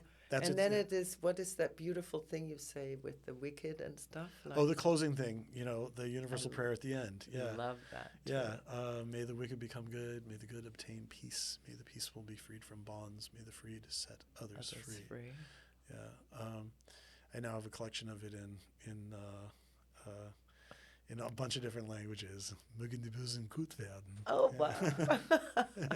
Yeah, it goes on like that, yeah. But then when you traveled with those yoga teachers, it became, took on a life of its own. It took on a life of its own, for sure. It became a tour, and all of a sudden there's a yoga tour, like yoga studios became venues, because often they were empty on a Friday or Saturday or Sunday night, and they were like, well, it's a big empty room, it's made generally wooden, and it's got a nice sound to it, and let's have music in here. So they would start having kirtan events, and I started playing all over the country, and not just in places that you would think, not just Berkeley or Boulder, but like. Remember, I ran into you once. We were in Minneapolis at the for same sure. time, Yes. and it was like a minus 1,000 degrees. Or yeah, like Minneapolis or Green Bay, Wisconsin, or I played Mobile, Alabama, and and often I and some other people that I knew were the first people who had chanted in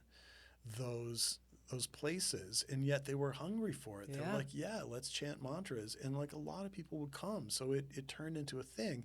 So my first album got played, and in that record, Brink, just still out there somewhere in Spotify land, is partly Sanskrit mantras, including Shiva Hum, which ultimately that mantra, the the bhajan, which the words are from Shankaracharya, who is the founder of what's called Advaita Vedanta, or non-dualism. Right.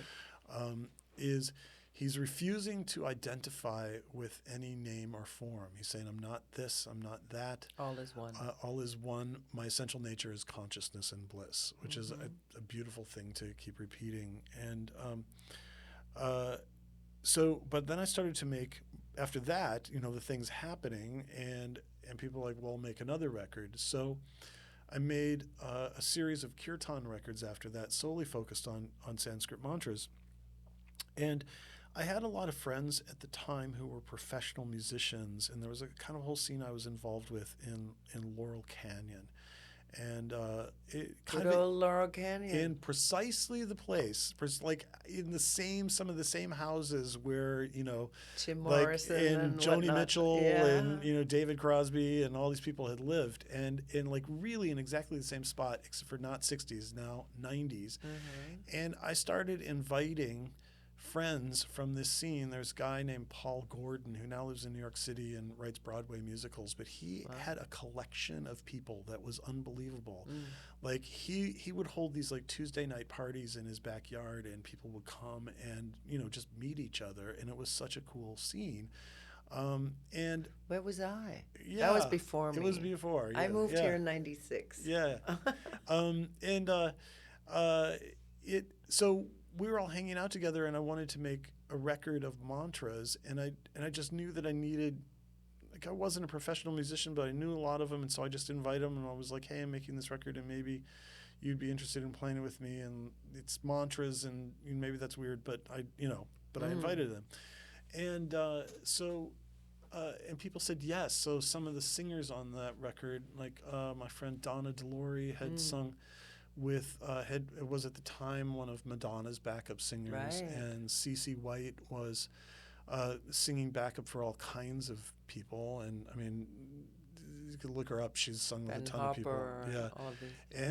And she's like Barry White's niece and everything. They both have amazing voices. Yeah. And so I invited a bunch of people like that to sing with me and play on my record. So I had this whole, somehow a whole bunch of like Los Angeles studio musicians suddenly applied themselves to like making a mantra record.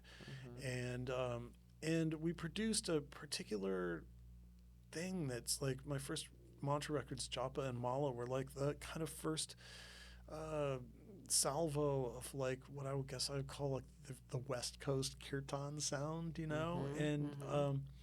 and subsequently like Donna started making records in Sanskrit. I was just going to say, CeCe started making records in Sanskrit. You Sanskrit. infected them with the mantras chanting, because they both became The tabla player on those records was Girish, who's amazing, and is also now known as a mantra singer, and Mark Gorman playing bass with Krishna Das. I actually introduced Mark to Krishna Das. And, because you all played on my 40th birthday yes, party. that's right. Yeah. Yes, we did. Memorably, yeah. That is 16 years ago. Okay, yeah. So shockingly. Shockingly. But this is what was rolling, at the time. And I remember a pivotal moment in this was that what actually caused those records to happen with the particular sound they had is that there's this guy, Jesse Diamond, who is Neil Diamond's son, who was really into coming to the Kirtans, and he was getting married to Cheryl. I forget her name. She was on Twin Peaks at the time, and so they're having some kind of celebrity wedding, and Jesse asked me if I would come play at his wedding and in Santa Fe. And so he flew me and Donna and the drummer Jay Belrose, Ian Walker, who's a fantastic bass player and who changed my mind in so many ways about music, and Dom Dean Bro, who's a legendary Dom. Saxophone player. Legend. And they flew. He said, "Listen, I want you to play electric style mantras, like." For my wedding reception, and we're all going to dance. What is an electric style mantra? He was like, just play it like rock and roll, Is it like electric jazz? Well, I mean, we were playing it cross-legged style up to that point with like mridangams and tablas and, And you were doing a lot of like gospel style kind of, I would but say. I mean, I've got sort of a rock and gospel bluesy voice. Yeah. And I was, I felt like at the beginning it was like, I'm not an Indian. I'm not going to pretend to be Indian. I learned this in India, and I'm going to try and make it in my own blood. I totally get that. It's like me learning Ayurveda, studying Ayurveda and practicing in America. I'm not going to have a wooden table, like over. Uncomfortable. Yeah. Right. So we have to, so I was trying to find an authentic way in any case for me to do it. Yeah. And Jesse said, well, just, bring an electric guitar and an electric bass and drum set, and we're going to rock it so we could dance to it. And so we played kirtans that way for him. The hell did they dance, huh? Oh yeah. Well, and I just remember like having a martini in my hand. It's like, and we're now like with the harmonium, pumping the harmonium on a platform. Three olives. I think Donna was playing harmonium. I was playing guitar. And but the thing was, it was like, so it's hilarious. Yeah, it was like, okay, yeah, if these mantras are really transportable, it should be able to go beyond, of course, ashram, and so like they should be compatible with martinis too. And I just remember like Neil Diamond dancing to Devaki Nandana Gopala, Devaki Nandana Gopala, like without his toupee on, which is hilarious. And it was such a like scene in my life, That's epic, right? But we came back from that trip and went, oh, we know what to do now. Yeah, like this is like suddenly the record came alive because of that trip. And that was your second? No, yeah, my second record, was Japa. Japa, yeah. And a lot of bunch of people sang in the choir on it and all this stuff, and so. After that, and then the Mala, its successor, those things like Saul Ray, who's also a well-known yoga teacher. He's also a sound engineer or something. He was also right? a recording engineer. A recording engineer. Yeah, so he produced those records. Great. And at the same time, I was also touring with him, so the whole thing kind of came together. So those records also got played a lot, and I toured a lot on them, and that was really kind of like the first classical period of the Kirtan. When did you do that live record that we all chanted on? Well, there was two of them. Fun. One of them I did in 2006. In Santa Monica, I remember. Yeah, that one was in 2006, and I did another one in 2009. That had both like of the them. carousel or something on the cover. Oh yeah, that was that's Joyride. We did that. We did that in 2009. That was so fun. Yeah, it was really fun. Yeah. And so I started, involving more and more of the community and in making these records, and the tour just kind of spun out from I think around 2000. In 2000, I was chanting in New York City for the first time at the Jiva Mukti Center there, and I met. A couple of Germans came up and said, "Hey, we're just taking our teacher training, but we're going to open a yoga studio in Germany at some point." No, it was the Jiva Mukti Yoga Studio in Munich. Gabriela Bozic and Patrick Broom. They were taking their teacher training, and they said, "We're gonna open a studio, and one day you'll come." And I was like, "Yeah, keep in touch." And literally 5 years later, I get an email from them, and they've gone to my website and found me and said, "Guess what? We have a yoga studio in Munich, and so we want you to come." And that opened all of Europe for me. I started doing retreats on the Greek island of Crete with my friend Petros Hoffenrichter, who also taught there, and people would come to Crete to practice yoga and chant, and they would say, "Hey, I have a yoga studio, in Amsterdam, and why don't you come here?" But it was a beautiful thing to do on retreat, I find. Oh, that so combination great. of chanting, and you came when we did the Thai yoga therapy trainings with Saul up at White Lotus and stuff. At White Lotus, in Santa 10-day Santa residential Barbara. things that I assisted. Which was really great, and it's a nice way to actually deeply be involved not only in yoga practices and with people personally, and to get into chanting mantras. And I subsequently do yoga retreats all over the world. It's one you of the still most, do it? Yeah. I'm actually going back to Crete with Gabriella in October of this year, and I'm doing another one in Ireland in September. And there've been many different places, Mexico, Bali, like all over the world. It's a great way to travel, and then also there's always new people and like-minded people that you can connect with. And I mean, as I've aged through this process too, I mean, I really spent 20 years on the road in a van with a band that I think if I tried to put everybody who's ever played together with me, there's probably about 200 people who have been in my band. Yeah, because you have to find local musicians as well, Yeah, right? I mean, like I have a Berlin band, a Munich band, a Yeah. Barcelona band, a Shanghai band, a Sydney band, a Denver band, That's a Chicago awesome. band, and How did you find these people always? you just, through a friend of a friend? Yeah. People show up, or somebody shows up one year and say, "Hey, I play bass, and this is awesome, and I would like keep in touch if you come back." And it's not that hard because even I played with you in Mexico. Right. Yes, you did. At Haramara. Yeah, at Haramara. What a beautiful yoga retreat. With Denise. Yeah. There's a whole other thing. Was that the one where we started rocking the Radiant Sutras? Hells yeah. Hell yeah. We were the initial Radiant Sutra Jam. Right. So this thing we really were. Yeah, we were. That was actually the first one. Because okay, so for the listeners, the Radiant Sutras are our friend Lauren Roche's translation of the Vijnana Bhairava, which is a Kashmir Shaivite non-dual text. It's a classic work of yoga philosophy, and if you try and read it in a lot of its earlier translations, it's really, really, really dense and difficult. Yeah. And Lauren kind of created beautiful translation. It's like really full of like joy and vibrancy and love, and it reads as English poetry in a way that is like really uplifting. Right. Sometimes it's shocking. And the older translations don't have that poetic sound to none it at all. As it should have, because it's I mean, it's controversial. Well, in terms of like how authentic it is, but as I've gotten into it, I realize it's like he's trying to put across the sense of it. And he nailed that. Yeah, he nailed that.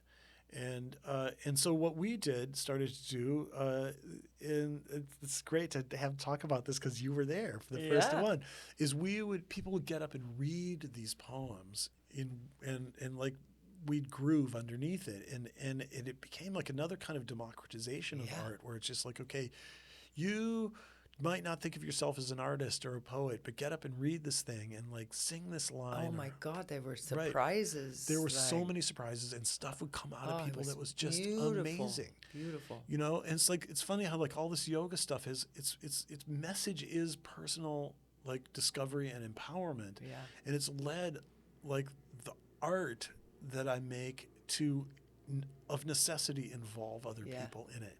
Whether it's teaching like Kirtan schools at places like Esalen, where I invite people to come and we put them in front of instruments and get people who've never played music before. Throw them in the cold Throw them in, exactly, and get them to actually make music. And it's so ecstatic, first of all, to watch people do it from my perspective, but apparently from the perspective of being a person who's suddenly playing music for the first time in a band. Well, there's also always this perception, and I'm sure you experience that when you're leading a kirtan, that people are, there's still this like, oh, this is the artist and I'm the audience, but it's not, because it blurs it utterly. It's participatory. Right. And I felt that also, when I started playing guitar, which I'm a lousy guitar player, Doesn't but matter. I play. Yeah. Like you were like immediately, no, it's so easy. It's just these 3 chords and no problem and stuff.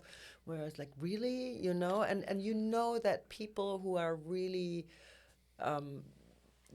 musicians from the heart, they would empower you to also bring that out in yourself and not go like, oh, no, forget about it. Right. And you can, because I've experienced that too. For sure. And with thank teachers and things. So I really appreciated that. And it made me feel so comfortable and encouraged me to continue. It's a beautiful thing. I'm glad to hear that. I think, in the end, each one of us walks onto the stage for a little while, but our time here is limited. The collective itself is the important thing. And this thing that we call bliss or awareness or consciousness is something that we're all deeply involved in, but we can't even say where it is, Yeah. Like we share it and we think that we have it, but we can't find it. Like we don't know where it is. We're not sure how it arises. With all of the things that we've discovered in science, like the mystery of what consciousness is. I mean, it's still, the answer still eludes us. Indian philosophy has been asking these questions since way longer than Western philosophy.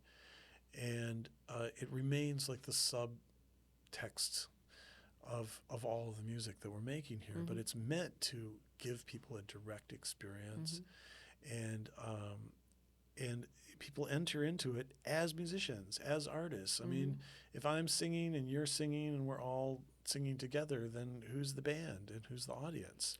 And also, like you said earlier, when you get to that space of ecstasy when you're chanting and there, like time and space and everything goes away, that to me is that. Right, exactly. Or as close as I can get. That's exactly what it is. And I started to ask these questions, at one point, like how does this work? Yeah. Because if you don't believe in it and you don't know anything about it, it still works. Yeah. What mechanism is at play here? When you hear music, what makes you feel it? How are we connected in consciousness? And so to explore the neuroscience of it is really quite interesting, because what a chant does, for example, at first it starts slowly, and neurologically it means that to sing a long phrase slowly, you have to deepen your breathing, and you have to, that process of regulating your breathing just quite naturally to sing it, produces a certain flood. Your lungs produce a certain flood of neuropeptides, which produce relaxation. It's a natural thing. Right. And everybody knows this. Slow your breathing down. Our internal pharmacy. Right. It's our internal pharmacy, precisely. And we all say, it's like if somebody's all agitated, you go, take a breath. And we know, everybody knows that to like, and then exhale slowly, you just relax. It makes you feel relaxed. So the chant does that. Okay. At first, but it also speeds up. And normally what happens is that we have a sympathetic and a parasympathetic nervous system. They work normally in tandem, but one follows the other. And so the hypothalamus is trying to create a balance in many different ways in our body, even in terms of like regulating our temperature, our breathing, our moods, in many, many different functions. But normally what will happen is you get really super excited. That's your sympathetic, nervous system. And often like fear can be involved in that. But the thing is, we cannot control these two nervous systems. That's the thing. We don't think we can. No, I know, what the doctors, Western medicine Western says. medicine is right. But there are practices that can do it. Exactly, you can override that. Yoga, music, dancing does this. So the thing is that when you get too excited, the body wants to chill you out. So then the parasympathetic nervous system, the fight and flight. Right, fight and flight gives way to relaxation. Which comes all from the reptilian part of the brain. Right, but you can get too deep into relaxation, so then you need to be excited, etc. And so our days alternate between like kind of going up and going down, and most people experience these fluctuations of mood and mind. However, under certain circumstances, both of them can be induced to fire simultaneously. And the way that most people experience it is actually sex. So an orgasm is actually maximal stimulation of both.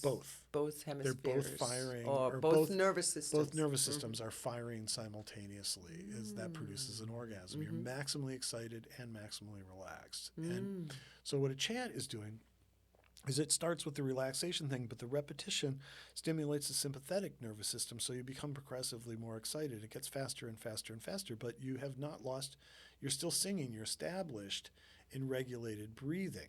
So your parasympathetic nervous system does not give way to your sympathetic nervous system. It remains in place. It remains firing.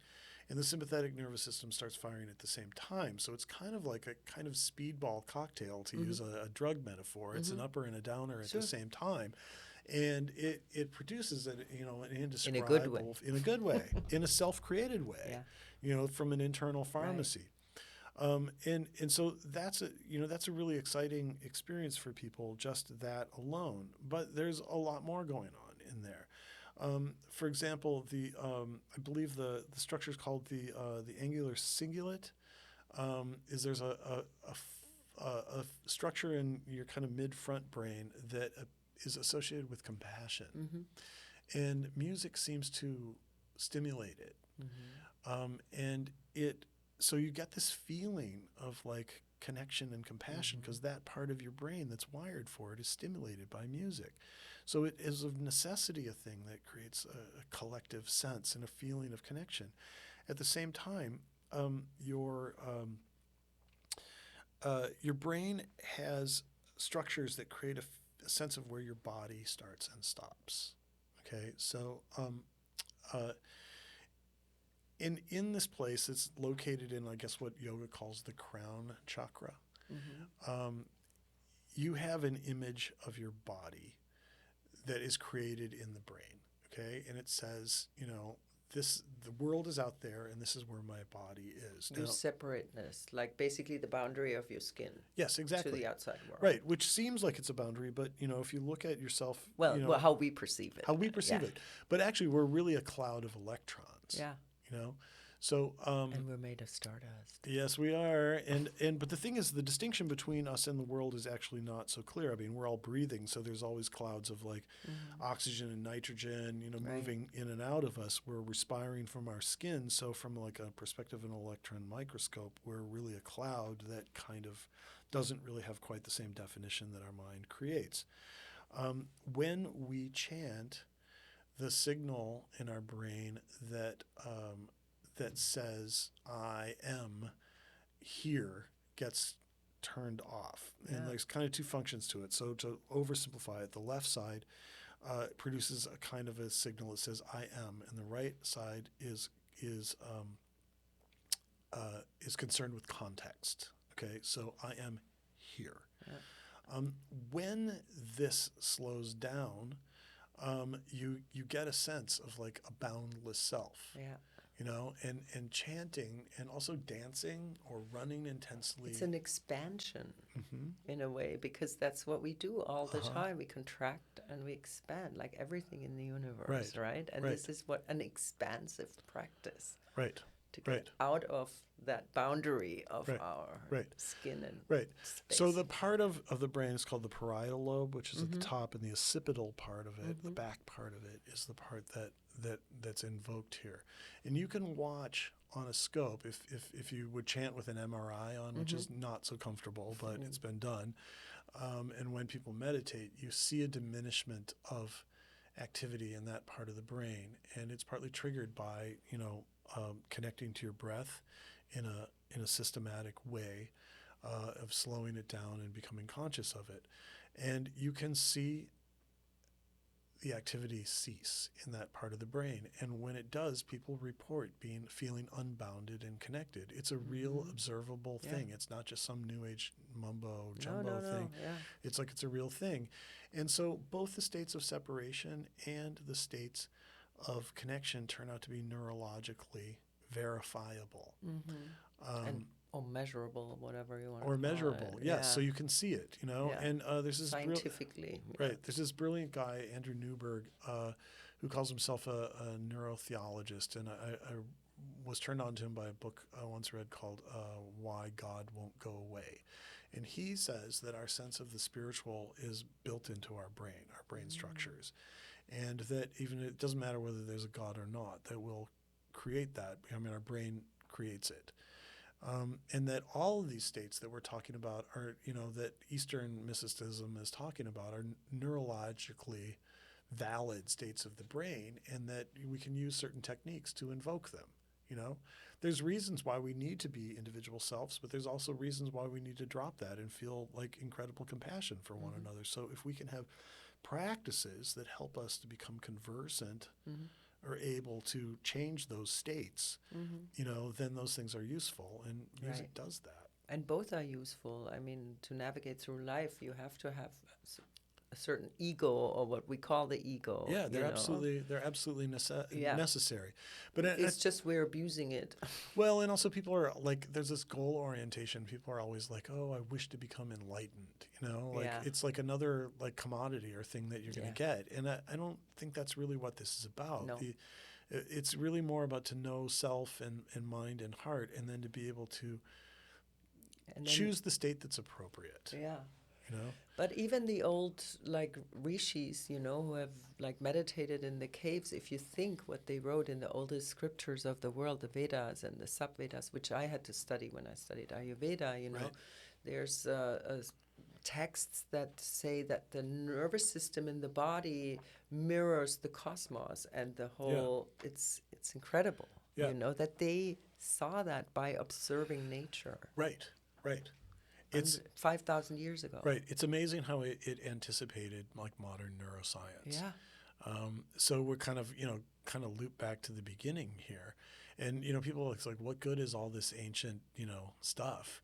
And so timeless. It's so timeless, and it touches on neuroscience. It touches on psychology and psychopharmacology. Yeah, right. Yeah. And so like the language of yoga again is spoken in the vernacular, in the way that new generations can perceive it. I mean, what it's teaching has never really changed, but the way it teaches it has changed. Yeah. So the yoga movement seems to have now sort of moved through a period of like it developed and it really literally spread out over the world, and it's become a kind of transnational culture. And so you can meet yogis, in everywhere from Boston to Buenos Aires, and it becomes a kind of like, I don't like to use the word tribe because it implies boundaries and differences, and whereas yoga is oriented more toward how we're connected. Should we say movement? Movement's maybe a better way. Yeah. But it's become an actual global culture, which itself is a really fascinating phenomenon. Yeah. And oddly, all of the philosophy was always contained in chanting. That's the thing. People encounter yoga first as like physical movement these days, but that was really largely invented in the 20th century. Yeah.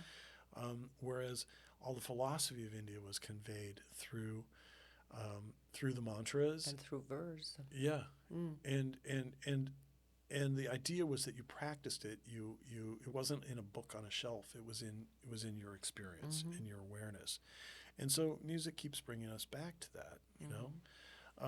It's a funny thing now as we're having this conversation. The coronavirus has suddenly just shut the world down, and the yoga movement, which so depended upon the ability of people to transit easily from one place to another, has suddenly come to an actual stop, because people. What do you mean? I mean, people that are involved in this, like, often we routinely like, oh yeah, I'm going to India, I'm going here, I'm going there. You mean physically, like physically? Yeah. Physically, geographically, it's come to a halt. Like for a period of time now, we don't have free movement across the globe the way we did. And as a musician, I'm personally suddenly confronting what that means to me, and I'm certainly not the only musician. And we don't even know the time constraint. No, we don't. Yeah. We know that the virus itself is a global phenomenon.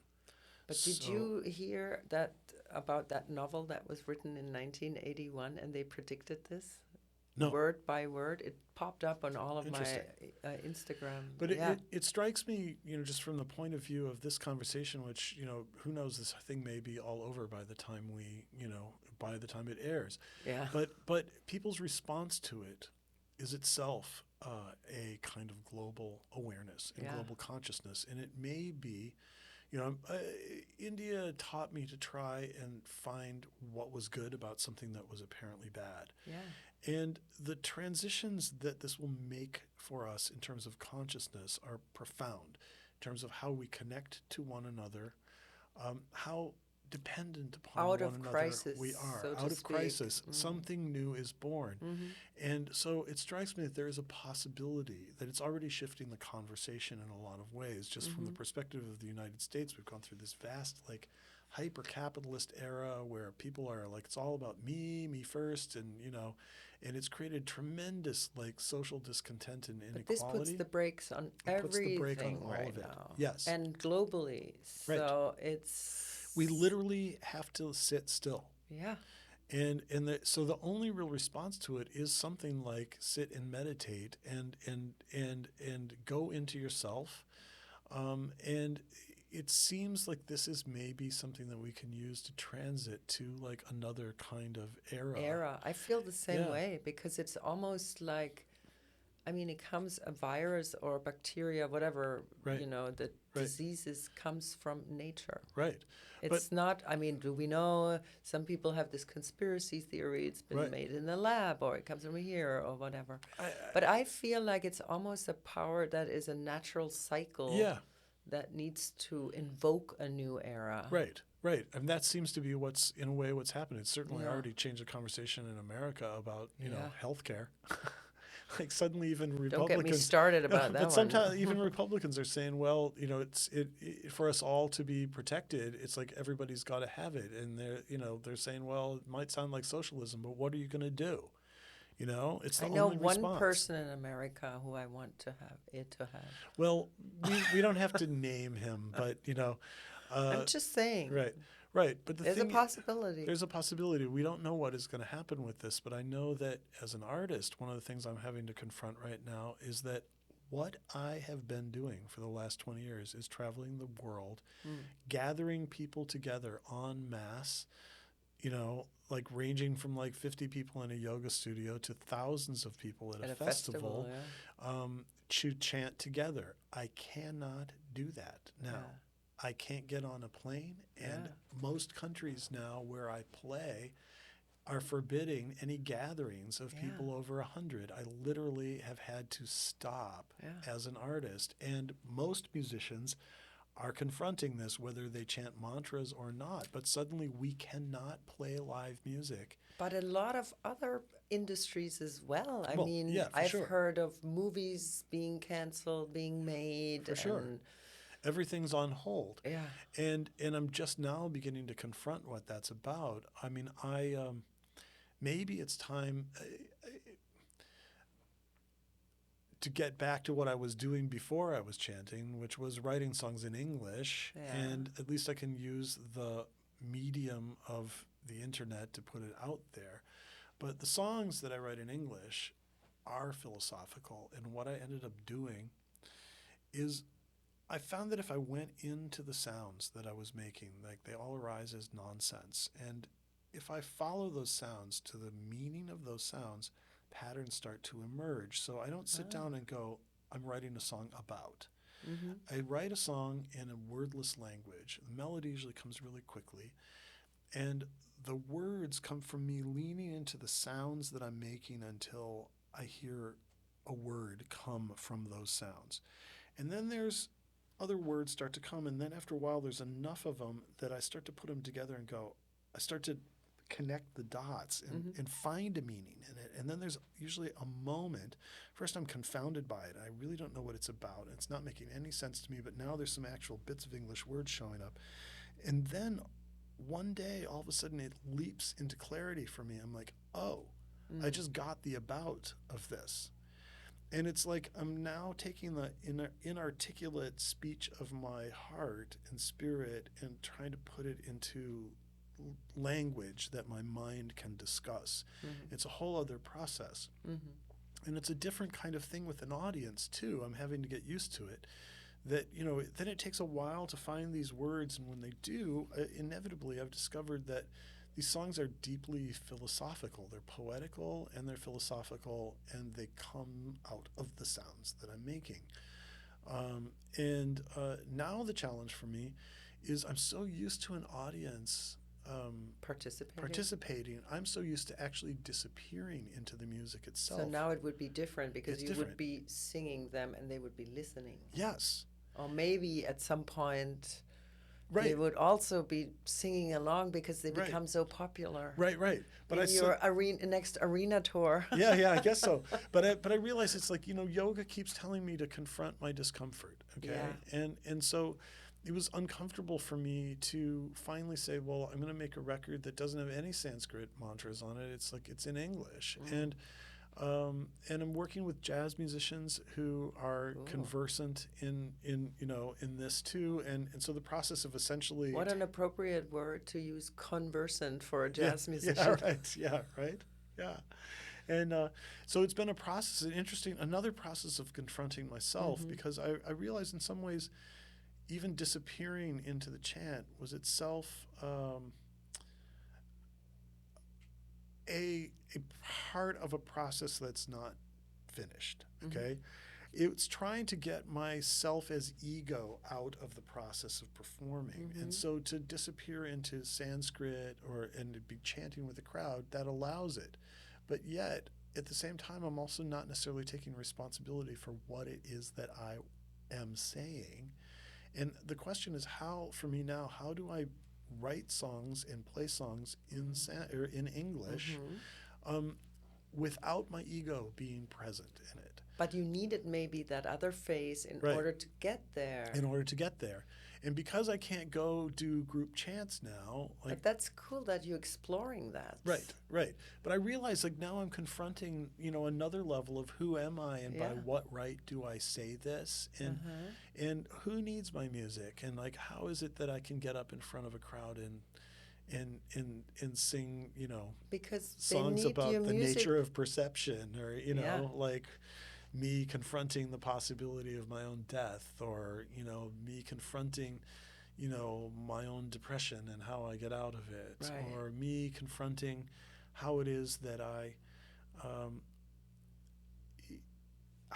we all try to connect to one another, and yet no matter how close we get, we can't quite arrive in that place. We have a social media universe in which you supposedly can connect to so many people, and yet we end up still, actually, it somehow reinforces our loneliness. Yeah, I agree. But I think, there's this famous letter that Martha Graham, I think, wrote where she says, your art matters, and because there's only one you, and if it doesn't come out of you, and the world will not see it. Right, exactly. And that's enough. Yeah, it is enough. All, it is enough. Yeah, because then these little voices, in our heads tell us, and it may be that the future is one in which more and more people are empowered to be artists in one way or another. We'll have machines that do a lot of the work. We'll have artificial intelligence that processes a lot of things that otherwise have occupied our minds. And it comes back to music. It comes back to art. It comes back to the things that bring us together and transport us. And if anything's important, it's that. Yeah. I mean, if there would be no art, what would it be worth fighting for? It's what Winston Churchill said. Right. I mean, we started as dust and we'll end as dust, and in the middle, the only meaning that there is the meaning that we put there. And everything goes back to creativity. I mean, us even being born is creativity there physically. So. Right. But, we have to make our art and also let go of it. Yeah. Of course. That's how it... Holding on, that's the ego again. That's the ego, yeah. So you have to let it out. And not be attached to it. Right. Detached from it. There's a story, it might even be a way of ending the conversation, or who knows where it goes. But when I lived in India... 8:30. Okay, we've been talking for a while. When I lived in India, I went on what's called a yatra, kind of spiritual, a spiritual trek, and spiritual journey. And I went to a town called Dehu in Maharashtra, and the Saint Tukaram Maharaj used to live there. And he was known for writing ecstatic abhangas, which are, devotional praise songs to God. And he lived in the 12th century. And he wasn't very good at holding a job. But he was very good at writing poetry. But the thing is, at that time, you really had to work and in order to live, and people didn't really see the use of art. Art was something that people did in the courts around the kings, and only people who had money and education had any use for art, and other people just worked. So Tukaram became sort of a little bit of a pariah in his village, and because all he could do was just praise the divine and write poetry. So apparently the town elders came to him and said, "Listen, you have to stop, with this crazy, this nonsensical, this ecstatic poetry, and and if you don't stop, you can't live here." And he said, "What do you want me to do?" And they said, "Well, throw all of your poems into the river." And so he said, okay, comes from God, goes back to God. So what? There's always more. All right, I'll throw my poems into the river. But he doesn't take the whole book of them and throw them into the river. He throws them in one at a time. And the story says that the poems floated down the river and that people started to find poetry floating down the river. And, you know, ladies would be doing their wash or whatever, and these things would. And so his poetry starts being read and then sung in the same way that we were like singing the Radiant Sutras. You know, people would pick up these poems and read these poems, and word gets back to Dehu, like it's Tukaram's poetry, you know. So then, of course, they build a temple, charge money to come in, and he becomes very famous. But the thing is that he gave it up. He gave it away. He wasn't holding on to it. He didn't say this is mine or I'm trying to profit from this. He just said it arose and I'm letting it go. I let it go upon the waters. And it's that act of giving that made it accessible. That's what made it But that's a valuable. true artist. Right. And I feel like I've read this book, I think it's called Songwriters About Songwriting or something, and every single one of them says, it's not mine, it comes through me. Right. Right. It just comes like through. It's channeled through me for whatever reason that you open yourself up to it. Right. That's exactly the experience that I have when I write a melody. It just shows up like it's some sort of natural fact of the universe. Right. It just exists, and I feel like I just discovered it, but it doesn't feel like it's mine. Yeah. You know? So, you know, I think that's the lesson of all of this is just give it away. Let it go through. Don't judge what it's good for or who your audience is, you know? But your art matters. Do your art. Do your art. Examine the yourself. The world needs it. Confront your challenges, you know. Yeah. Keep moving through it. So awesome. Cool. Wow. Right. Are we thirsty and hungry? Yeah, we're thirsty and hungry. All right. But thank you so much. Thanks for asking the questions. Thanks for having me here to talk about these things. I realize it's been a long time now, Andrea. Yeah. We've known each other for a long time. Yeah. And like the history of the yoga movement and all these things are like tied up. And went through many phases of those together. Yeah. Awesome. All right, let's get some food.